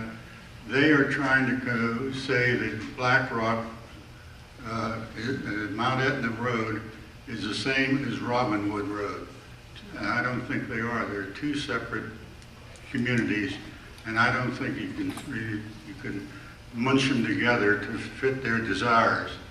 The secondly thing is, they haven't told you what they're going to require in the future. There's always, trust us, we'll come to you and tell you what we need. And it's always going to be on your people to provide what needs to be done. And that means taxes to the people, because there's no other way you're going to provide it. So that's about all I have to say. Thank you. Thank you, Mr. Next up, Steve Slavic, William Stryker, and then Hugo after that. Oh. You were? Slavic. Okay, thank you. Next up, William Stryker. Thank you. I'm Bill Stryker. I live at 20533 Mount Etna Road. I'm the fortunate homeowner that will be about 300 feet up from the new entrance to this development. I'm the first house past Black Rock on the right-hand side of the road. The gentleman that said our property values won't change during this construction period, I had to laugh. Would you want to move into a home knowing there's going to be a 15-year project going on across the street? 15 years of blasting, dump trucks, concrete trucks. It's just, that blind hill that the woman referred to is right next to my driveway. And I do want to assure the county, if that hill is not cut down when another 2,000 cars are on this road, there will be an accident coming out of my driveway. I have a close call at least once a week. And let's look at the reality here that if there's 2,200 cars in this development, let's assume there's two cars in every house. 30% of these people are going to be commuting to Frederick. It doesn't matter how many warehouses Hagerstown builds. Frederick, Baltimore, Washington are where the higher paying jobs are, so we can assume a third of these cars are going to go to Baltimore, Washington. They're going to go, in this traffic study they talk about, did they actually drive down that section of road from Whitehall to 66? I want to know what the solution is going to be, because there's 2 S-turns, there are 3 blind hills, there are no shoulders, and there's no place to widen that road. If you drive down that road and look at some of the houses on that road, they don't have a front yard now. So to widen that road to take on another couple hundred cars every day would eliminate their front yards. So I fail to see how there's a solution to that problem, but yet we're supposed to trust that, you know, at each stage we'll analyze this. Well, let's analyze it right now. Look at that road, look at that section of road. There it is. Thank you very much. Next up, Hugo Benatti, and forgive me if I'm not saying that name correct. And after that is Paul Needy and Erica. Good evening. Lots of things that I wanted to say have already been said. It's just a couple of things.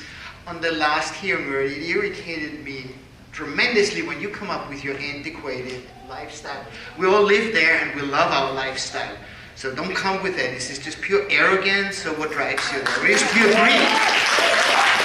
And I've had one thing, none of you would like any of these developments in your backyard. You have no consideration whatsoever for those who live currently there. I moved here a couple of years ago, worked for Meritus. I'm the division chief of general surgery. I lived in Baldwin Drive, I lived in Suffolk Drive, and then I found a beautiful home in Black Rock. You're trying to destroy all this by this. This is not something that's going to help for the commissioners. Please, please don't let this happen. This is a beautiful area. It's a pearl within Hagerstown. This should be preserved. And there's people who want to have houses like we have. We made our homes, those are homes. These are all transitional things that they built there. None of them has any consideration of being ecologically, being nice, having good, and fit into the whole thing. Yeah? Finally, also, we know in this area there's a whole bunch of wildlife. We saw the bald eagles, we saw hawks there. All this is going to be gone. Please preserve this beautiful piece of Hagerstown. And don't destroy it for the future generation. Thank you. Thank you, sir. Paul Needy, and then Erica and Michael Shives. Paul Needy, 10863 Whitehall Road, second generation, being at that place. I pretty much agree with everything that people said. I would like to reiterate about the east end as far as we're on the agricultural side. Again, the feasibility of the study, there's an awful lot of farm equipment runs up and down that road each day. We have, like I said, the cattle crossing. During harvest time, 3 farmers around me that I at least know of do commercial farming. They navigate between their farms, land that they lease, land that they property, and those very large manure haulers, very large trucks run from sometimes 7 o'clock in the morning when they're on contract to 11 o'clock at night. It doesn't matter if it's rush hour or not. I travel that road every day, both ways. My biggest concern is a few times a week I have to go down to the city. If you come out Whitehall, you go all the way to the end, you get to that roundabout at 66. It's like a freeway coming from Smithsburg, because all those people who moved into Smithsburg are heading to Interstate 70 to go down, and I have literally waited 10 to 15 minutes at the roundabout to make my way down 66. I cannot imagine being out there with that. So pretty much that's what I have to say. Thank you. This is Erica, and then Michael, and then Adam. Hi, Erica Arana, 11311 Eastwood Drive in Brightwood. In addition to what everyone has already said, I just want to talk about the schools for a minute because I feel like that was skimmed over. I heard you mention Eastern Elementary and Ruth Ann Monroe. Those schools are already very crowded. Don't know if they can handle any more children, but not everyone, the impacted communities go to those schools. We go to Greenbrier, we go to Boonesboro, we go to maybe even Smithsburg. Those are considered smaller schools, very good schools. Some people might have even moved to our area specifically for the schools, or will be moving to our area for the schools. If we start to hit a capacity issue and our community folks are forced to redistrict into different schools, I don't think that's going to go over very well, and it's not really fair. Our schools can't handle any more children.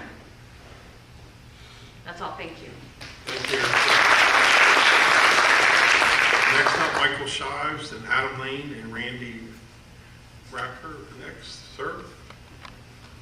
Hi, Michael Shives, 20311 Parkwood Court. I'd like to express my opposition. Family, extended family live in the area. My wife's parents live along Manhattan to the east, where basically it's barely 2-lane roads with a lot of hills and problems. That I think my understanding is there have been previous attempts to reroute or widen that section of road. All have failed for one reason or another.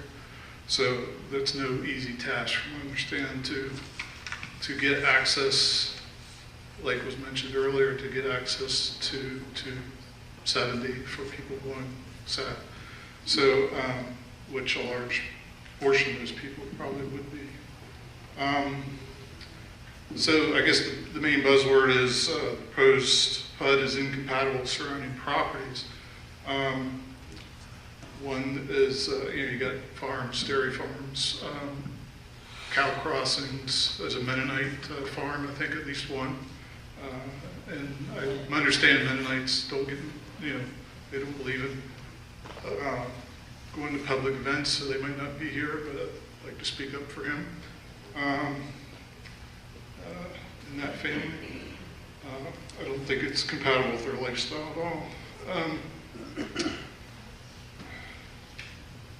I'd also like to note that years ago, there was another public outcry over the same high-density housing issue in the same area, and it got stalled for reasons. I think it might have been a lawsuit or something. So,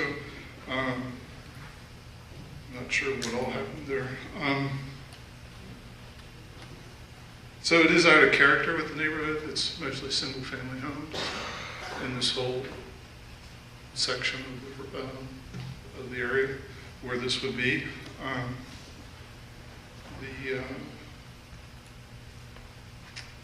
Basically, it's just a heavy cost to the area citizens with taxes, traffic, worried about more crime, so on. So I think it's a lot of cost to us and maybe not so much to the developments. Thank you. Thank you. Next up is Adam Lane, and then Randy Rickover and Rachel. My name is Adam Lane. I live at 10906 Hartle Drive, Hagerstown, Maryland, 21742. Yes, I believe it. My wife and I have lived here for about 10 years. We originally moved to Smithsburg. 2 years ago, moved a little bit closer to 70, still in Washington County, obviously. One of our main goals in moving closer to 70 was to remain in the Smithsburg School District. That's where we want our kids to go to school. I just want to remind you that you all have already approved a development in Smithsburg that has yet to be realized, both physically and its impact. This new development is also going to bring a ton of new students to the area, and without a doubt there will be rezoning, which is something we specifically moved to avoid. It's already been touched on, but Mount Etna east of Whitehall is ridiculously small. It can't afford any more traffic, and I want to remind you that you are currently repaving Whitehall right now and undergoing no improvements other than a new surface. No widening, no shoulders, nothing. So if we're truly planning on something like this, this was a waste of time and money. I keep hearing things that say that they're currently unsolvable issues. That's their go-to phrase or whatever. And it's solved at whose expense? Tearing down houses on Mount Etna Road to widen the road. They're 15 feet from the road. Where are you going to put a wider road there? These are the people that are going to be impacted by this. They also say concurrent improvements. We all know those are never timely. And the only people who suffer are the current residents throughout that entire period of these proposed improvements. Adequate utilities. They keep saying adequate utilities and roadways. Adequate can still be a downgrade from what we currently have. Adequate by the numbers can still be a downgrade what we, the residents of this area, who you represent, experience.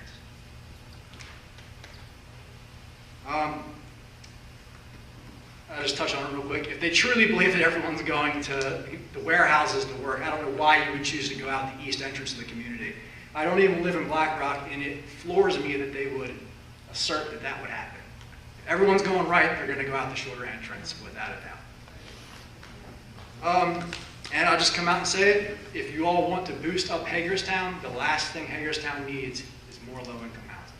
Thank you.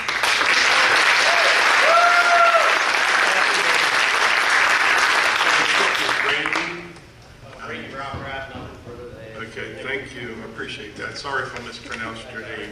Next in would be Rachel Stoops. Thank you. Following Rachel would be Sophia Sun. Thank you. And then after that, I believe we have Martha. No, Tony, and then Martha. Sir. Sophia Sun, 11128 Shalom Lane, and 11105 Suffolk Drive. So I own both these houses. I've lived in these communities for 19 years. I'm going to bring kind of a family aspect to this, okay? I moved my family here, raised my kids here because I believe in this part of Hagerstown to be, one of the nicer parts and safe. So when you add 1,100 homes and increase the traffic, the safety goes away. okay? And they say Sasha is supposed to be the secondary entrance.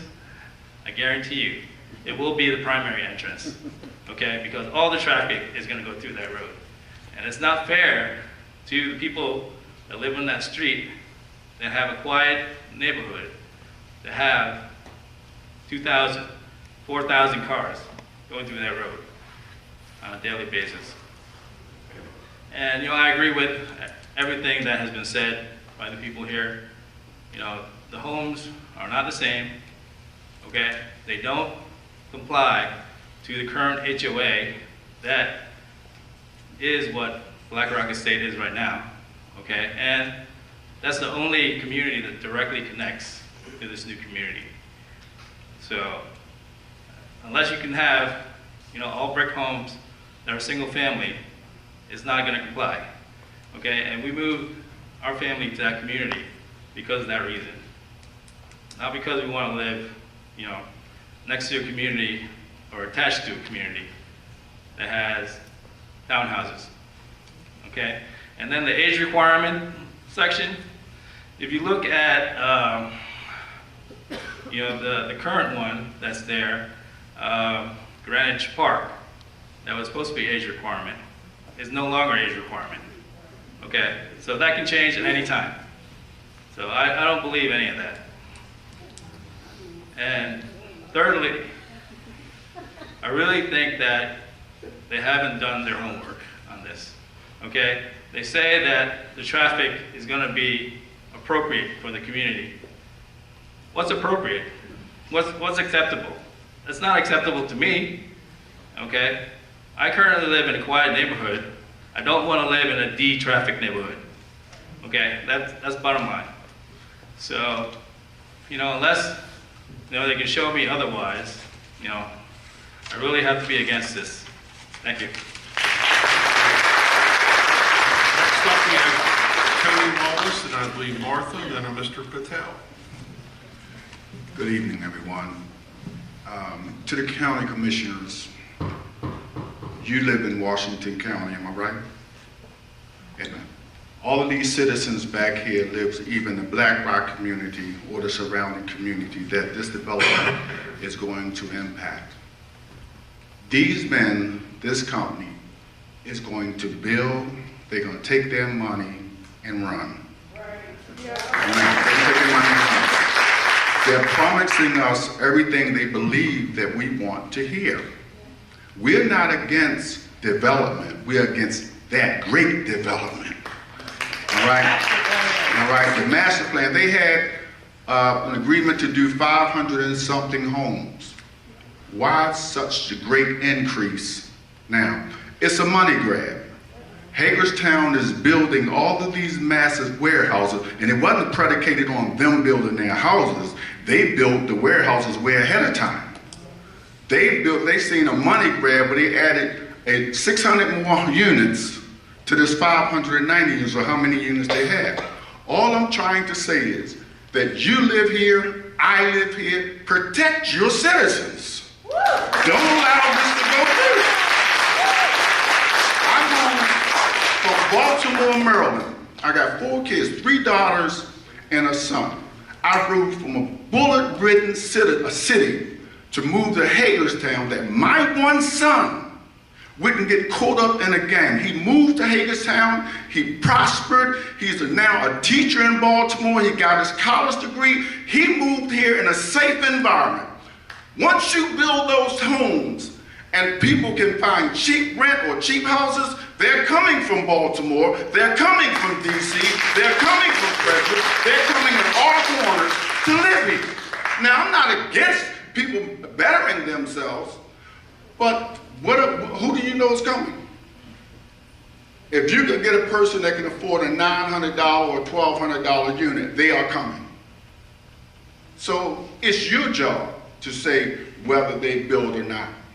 You're residents of Rochester County. So if you wanted to see it advance, then vote them in. If you want to see it fall, it's on your head.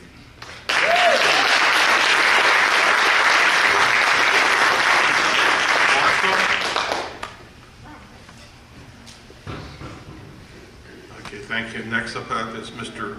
Patel and then Mr. Shriver. I'm Martha Sullivan. I live at 10902 Sasha Boulevard, and I moved from Baltimore to come to an area that was quiet and low density. I just don't feel like, why should we have to put up with a high density area and increase the amount of units in that area? It's just not the area that it was meant to be.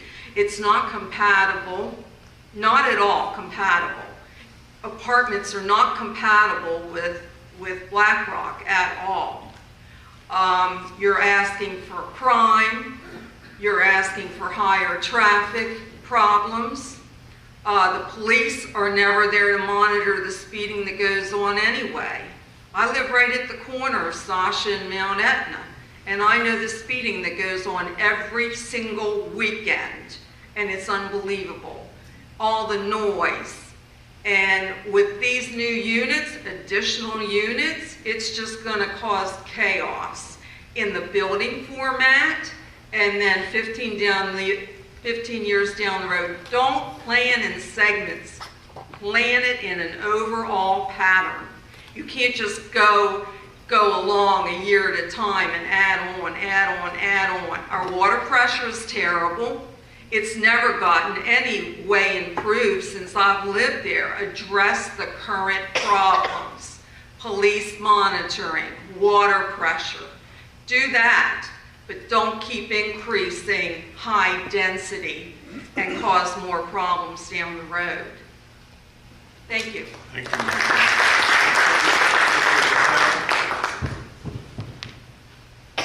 And then John Shriver.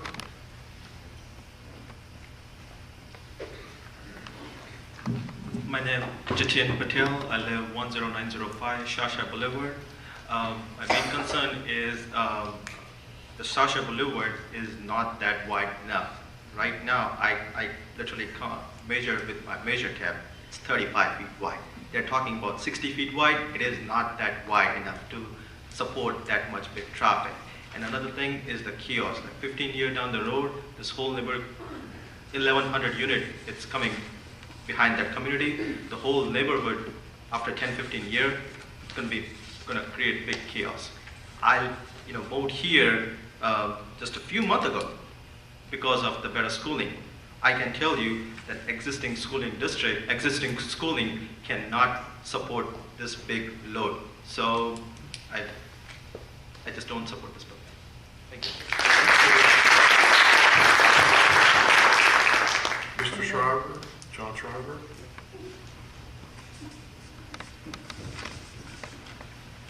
John Scrivener, 11005 Whitehall Road. I live right across from the Whitehall, who's owned by Lyndon Miller, who also farms our farm. I've lived there for 53 years. Been an architect and urban planner for 30. Just want to, as far as compatibility, there are going to be issues because there's issues now as far as the farming and smells. We had that for on Hartle Drive, and now we're just having it all over the place. So compatibility really doesn't exist there with the farm, the rural area. As far as the urban growth area, they said, well, we're within the urban growth area. Well, the urban growth area, if you remember back to 2004, was expanded shortly before the original PUD was approved. And it bumps out just right around the original PUD. The urban growth area used to go up and down Sasha Boulevard, and it's been bumped out. Then, so the urban growth area has been changed. The other thing was as far as the timing of the PUD, this original PUD has expired, as far as I know. They didn't do all the things that a PUD is supposed to do after it is originally approved. commissioners can go back and look at that. They said, well, now it's been renewed, but it was renewed long after it expired. So I don't know how that works. So I assume that that is going to end up in the courts. So if the commissioners approve it, you can probably expect to be in the courts with that. As far as the road going Mount Etna to going to Route 66, in order to expand that to be adequate for the new development, you're going to have to take, in a couple areas, you're going to have to take half of the houses down at least one side of the road. So that's going to be, you're going to have to see that expense too.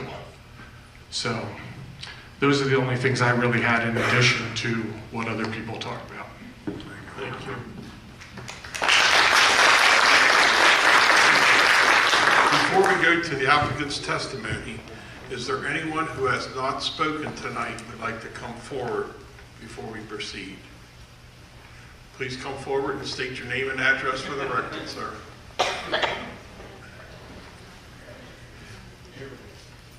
Were you sworn in? Yes.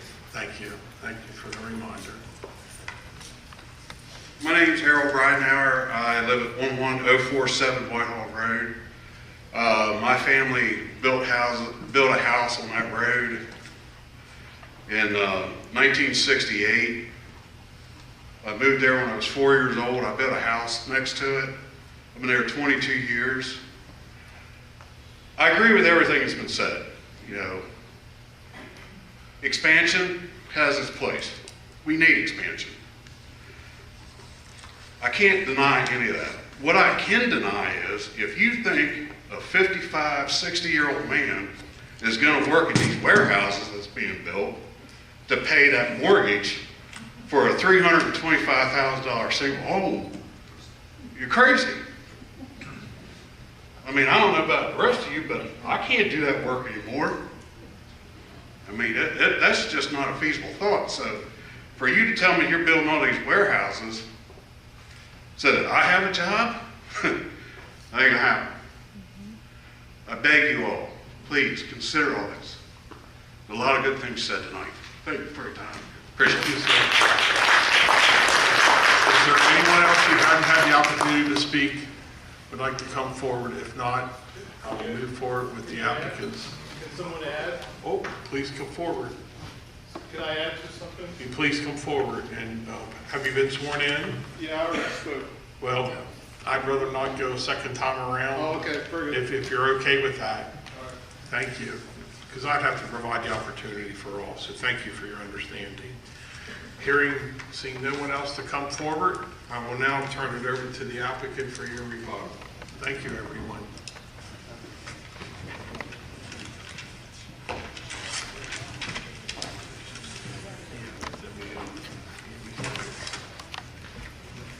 Well, we heard a lot of comments, concerns, and we certainly appreciate them.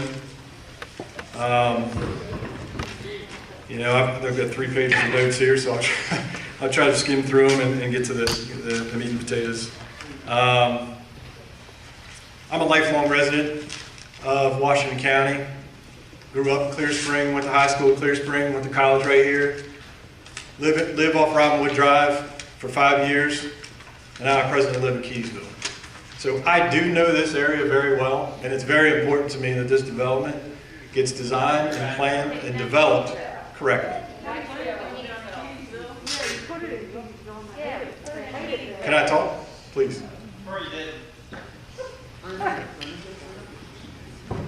Several of the comments were, worry about the problems later. We're not worrying about the problems later. At this stage of the game, this is a concept plan. We are identifying potential issues in the future. If we're approved and we move forward, it's simply approval of allowable density. When we get to the next stage in site design and full engineering, and we expand upon the concept plan, the engineering, the preliminary studies, we will address those issues in more detail at that point in time. At this point in time, we're doing a preliminary assessment to try to address concerns, to demonstrate that these are solvable issues that you have. In many instances, with the water pressure issues and things of that, this community will help. In fact, the city water department, as I stated earlier, this community needs to be built, or the previous community needs to be built to loop the water line and fix the pressure issues in that area.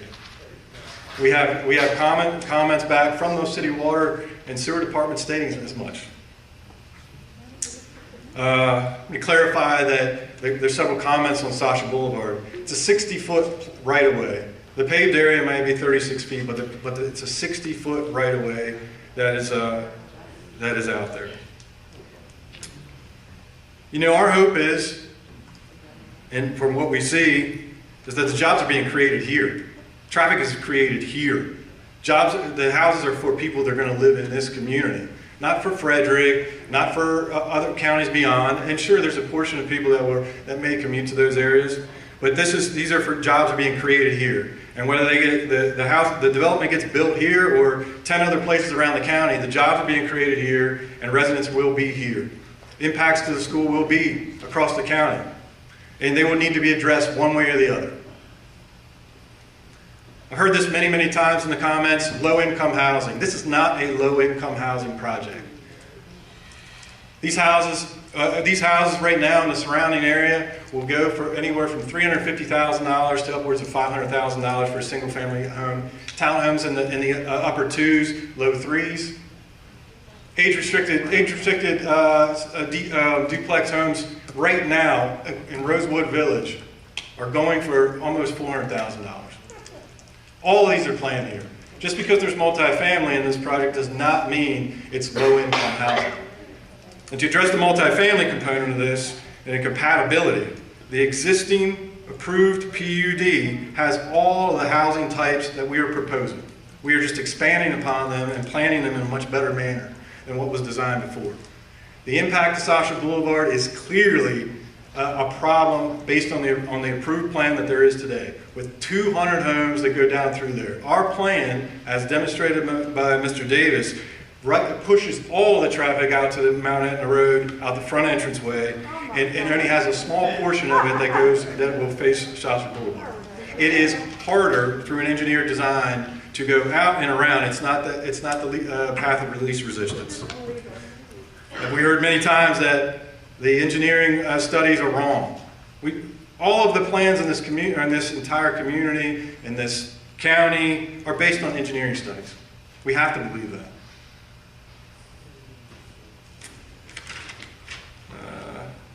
One of the things that we hear about with fires and things of that nature. Well, one of the things that changed from Black Rock till now is the sprinklers were approved, and all our houses that we build now, they all have sprinklers.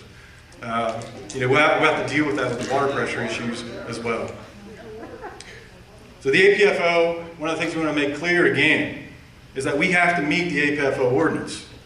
And as Bill pointed out and Mr. Davis pointed out, that we have a concept plan now, we meet the APFO requirements, and those APFO requirements will require us to meet water pressure issues, require us to meet adequate sewer, require us to meet traffic. All of the things that you're commenting on right now, we will have to meet before any plan gets approved moving forward, especially school impacts.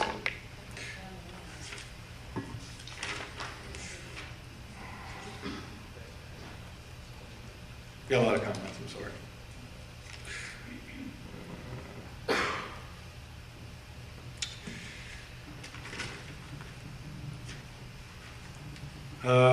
PUD money grab. It's tough to address.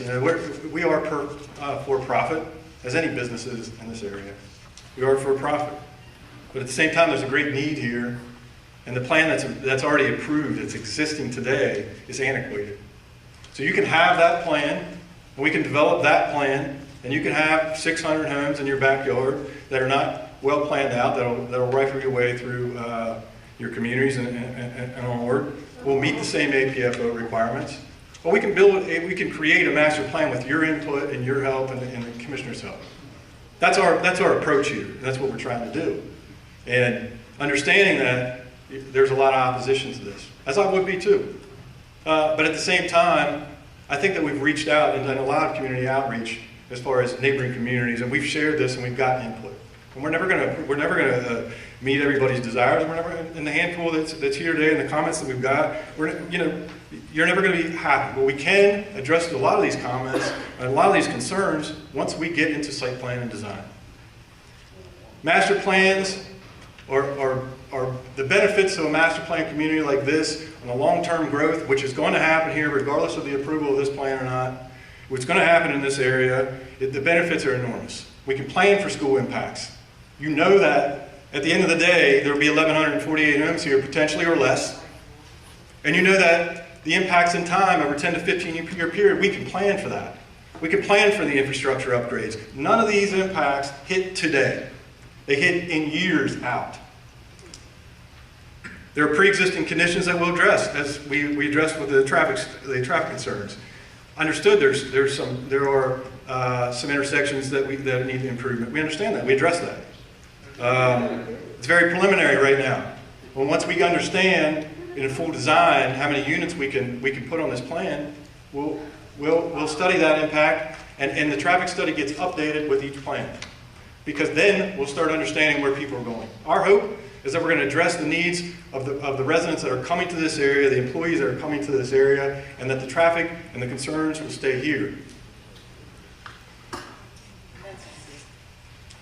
Many times I've heard that the validity of the plan. I'm going to leave that up to county staff. I've been very helpful on that, but I believe we've addressed that. We have a letter from the Planning Commission we've provided that states that it's an approved plan.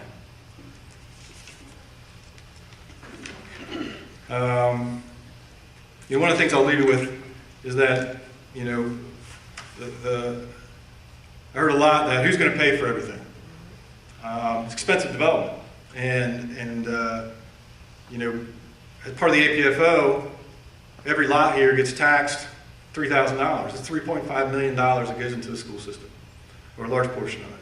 Excise tax on all the homes here. Property tax, projected to be over $4 million a year at full build out of this community. All that goes back to the community.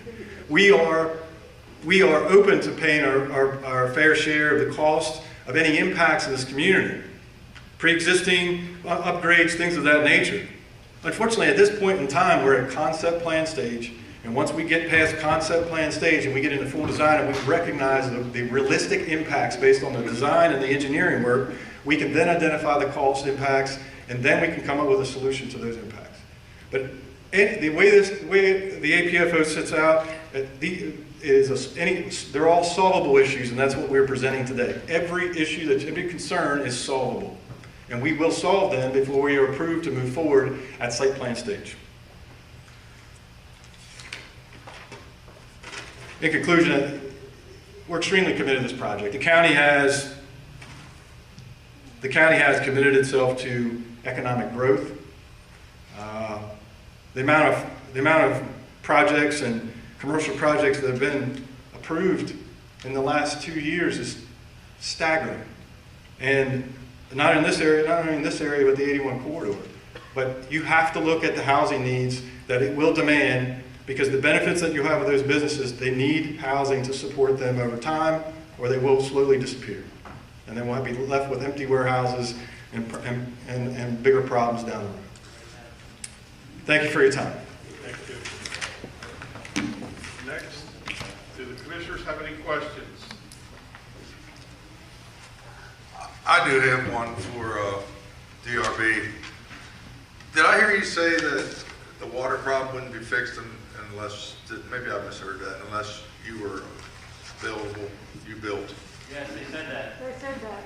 They said if they don't build it, it won't be fixed, never. Okay. No, wait a second. Did DRB answer that question? Yeah. That's who the question is directed to. When we submitted the plan to the county, the county submitted those plans to the water department with their comments.